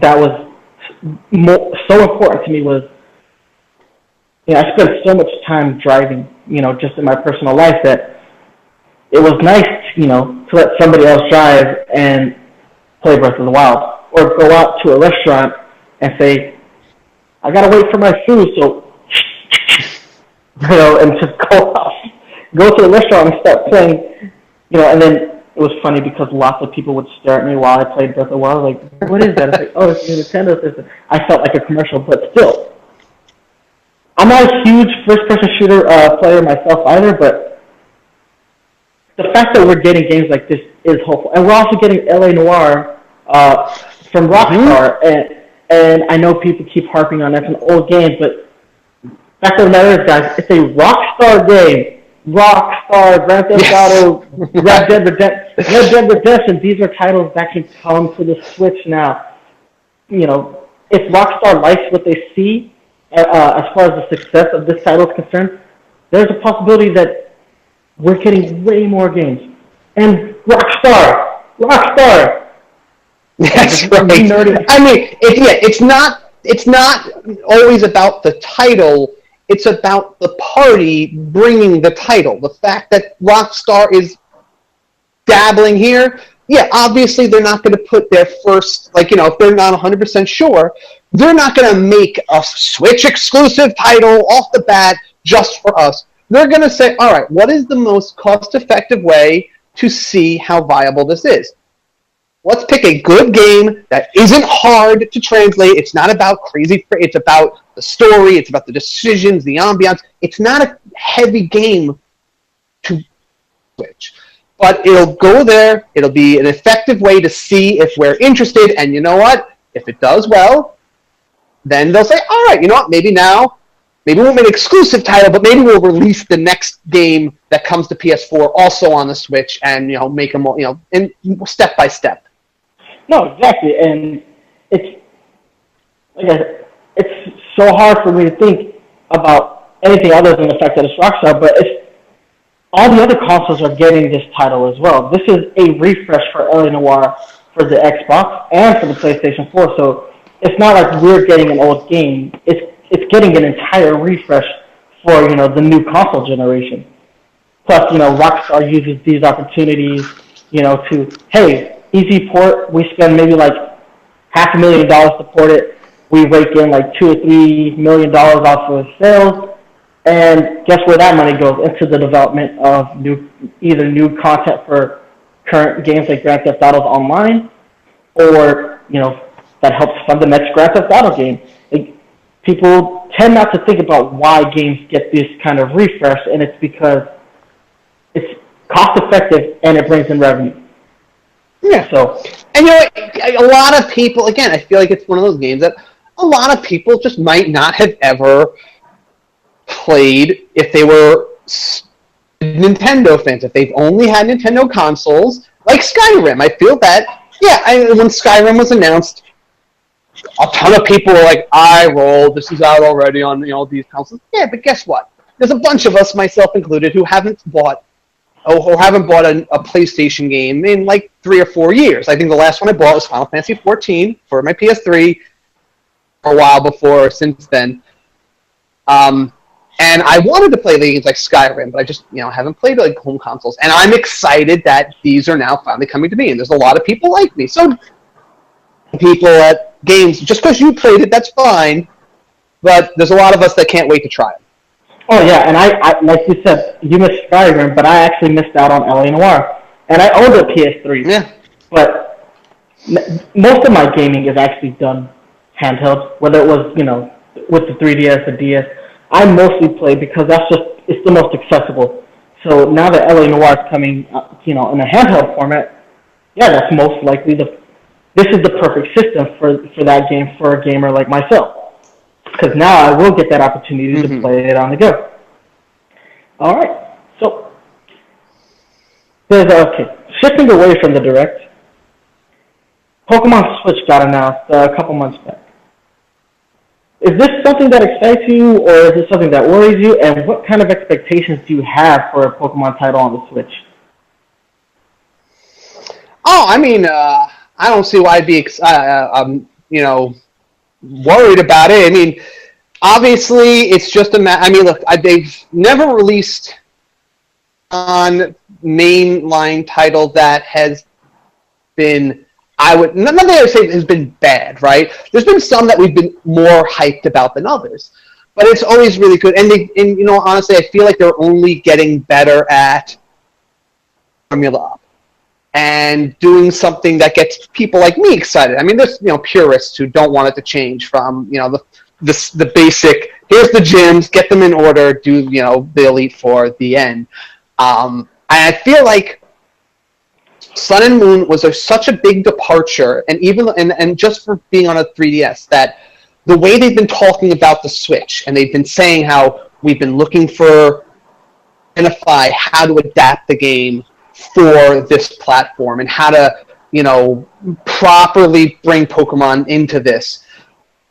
I feel like, look, if the changes and the directions they're going to go is going to just be exponentially greater with this. Now, I guarantee you, it's going to tick off about, I'd say 15% of fans who are going to be like, no, the Pokemon series is ruined. You guys are totally, this is not. I feel like a lot of us who maybe aren't as, stuck on the formulaicness of the series are going to be really excited. And the fact that we can play it at home, I feel like they're thinking that they want to embrace the way you can play it at home. In fact, that's what they kind of sounded like they were really focusing on, is how much people play their Switches. They wanted to understand how much people play their Switches at home versus on the go. And they want to modify the game to kind of, that.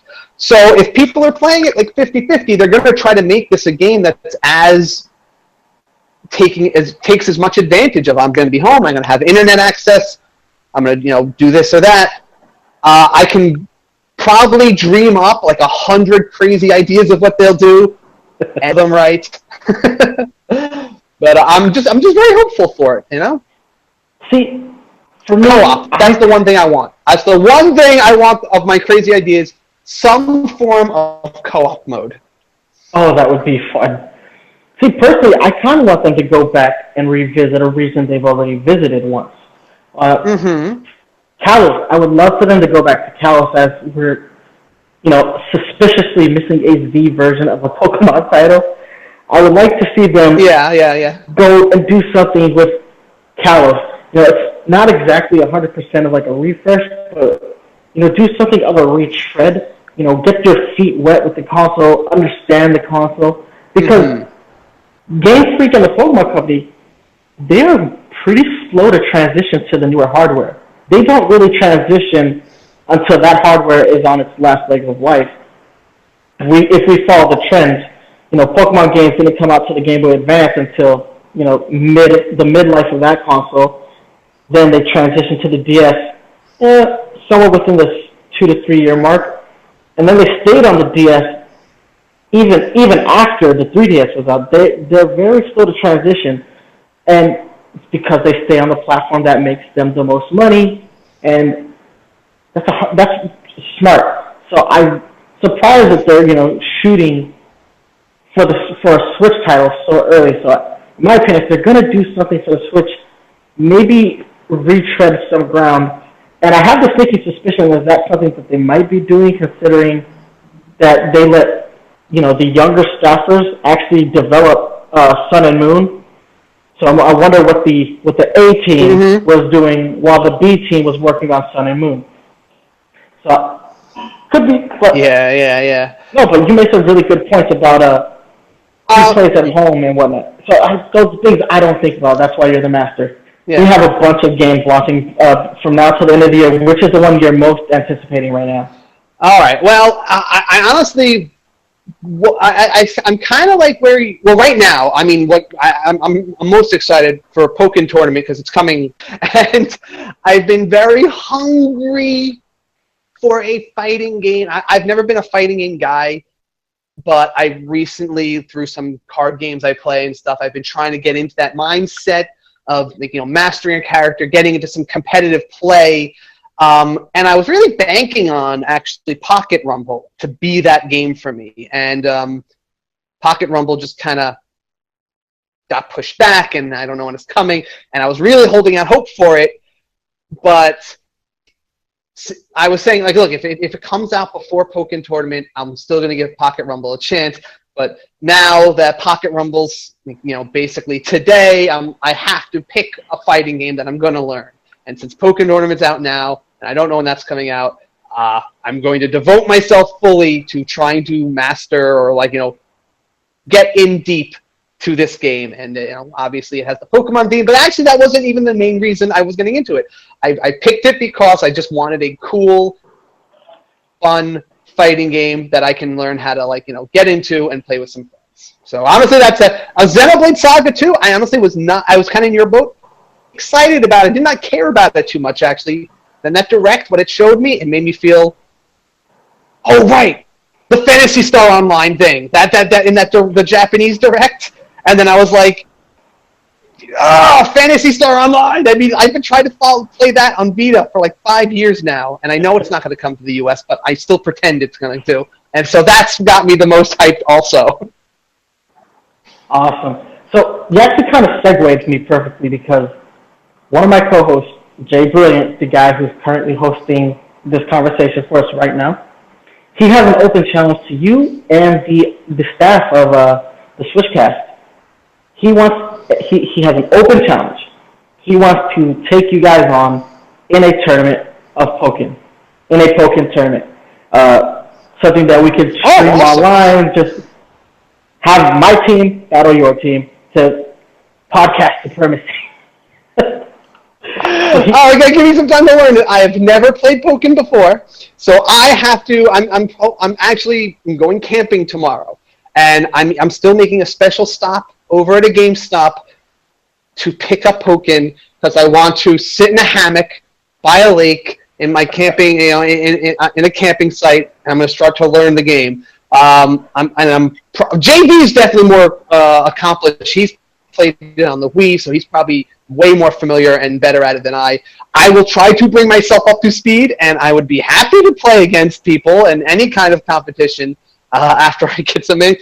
But yeah, sure. I'm always down to.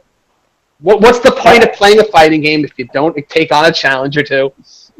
Exactly, and the Nintendo Power Couple will also be joining us, so we can have this massive battle of the YouTube/podcast stars. So they've accepted the challenge. Casey has accepted the challenge. So Jay Blunt, you heard it here first. He's gonna get himself up to speed. I say we give him about a month. We set something up, and that sounds fair. We battle for supremacy. I need to refresh myself. Even though I played on the Wii U, I put the game down for a while, so I need a refresher course myself. Okay. All right. So I have 2 more questions, and then we're done. And I promise these shouldn't eat up too much of your time. So this question is one that I personally have to know. What is your current favorite title on the Nintendo Switch? Current favorite title on the Switch. I mean, I have to really say Breath of the Wild. I just recently beat it. It's the easy choice, but it's like, it's hard not to say that. Like, if I didn't say Breath of the Wild, I'd only be saying something else because it's such the obvious answer. And it's just like, it's possibly one of the best games ever made. So it's just been the most phenomenal experience, and I'm going to be playing it forever. I'm having fun with Splatoon. I've been really diving into that. A lot of great indie titles I've been touching on here and there. But, yeah, Breath of the Wild is just possibly the most quality game I've ever gotten to put my hands on. So I have to answer that, even though it's like the default option. I feel like 90% of people will say right now. Well, no, I mean, Breath of the Wild, it's such a good game. It really is.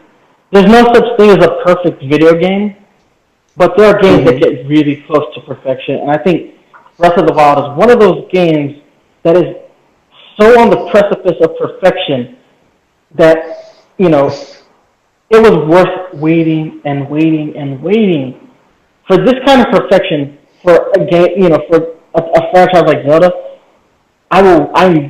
From now on, I will be more than happy to wait, and not complain. I did a fair amount of complaining because of all the delays, but it was well worth the wait. It really was well worth the wait.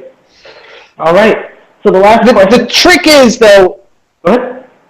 The trick is with the best games, though, on it is not every genre, especially ones that I like, have been represented yet on the Switch. Like, it would be a lot easier for, like let's say Zelda is a 90% perfect game.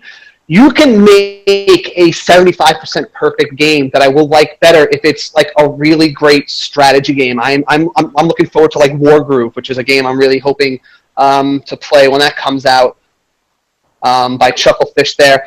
I'm looking forward to games like that. Strategy, maybe a great MOBA. I know that Arena of Valor that was announced. Yeah. I played Vainglory was like the MOBA. That was my favorite. I was hoping that would be the one to come to Switch, but I'll give that a shot. You know, there's a lot of genres that just haven't hit it yet. So my answer is also slightly skewed by that fact that, like, you know, my favorite genres that are a little easier to win me over with have not hit. That's awesome, man. No, that's a good thing about the Switch because it feels like we're not going to be missing out on these genres anytime soon. Like every day I check it, you know, I get on my Twitter and I see like 5 new games have been announced for the Switch, so it's only a matter of time. And that Nindies Direct that they had a couple weeks ago really did a whole lot of like, that Nindies Direct blew my mind. I was like, oh my god, look at all the different genres that are coming. We're getting a MOBA, and then obviously we're getting like No More Heroes, you know, 3 essentially, which I almost cried happy tears of joy because one of my favorite games of all time. We're not going to be missing out on genres. I mean, the Wii U was a little bit of a dry era for Nintendo fans as a whole, but looking at, you know, the Switch, it's a lot more promising, and I'm excited for the future for the Switch. And I don't think Nintendo's going to need a console refresh for a while.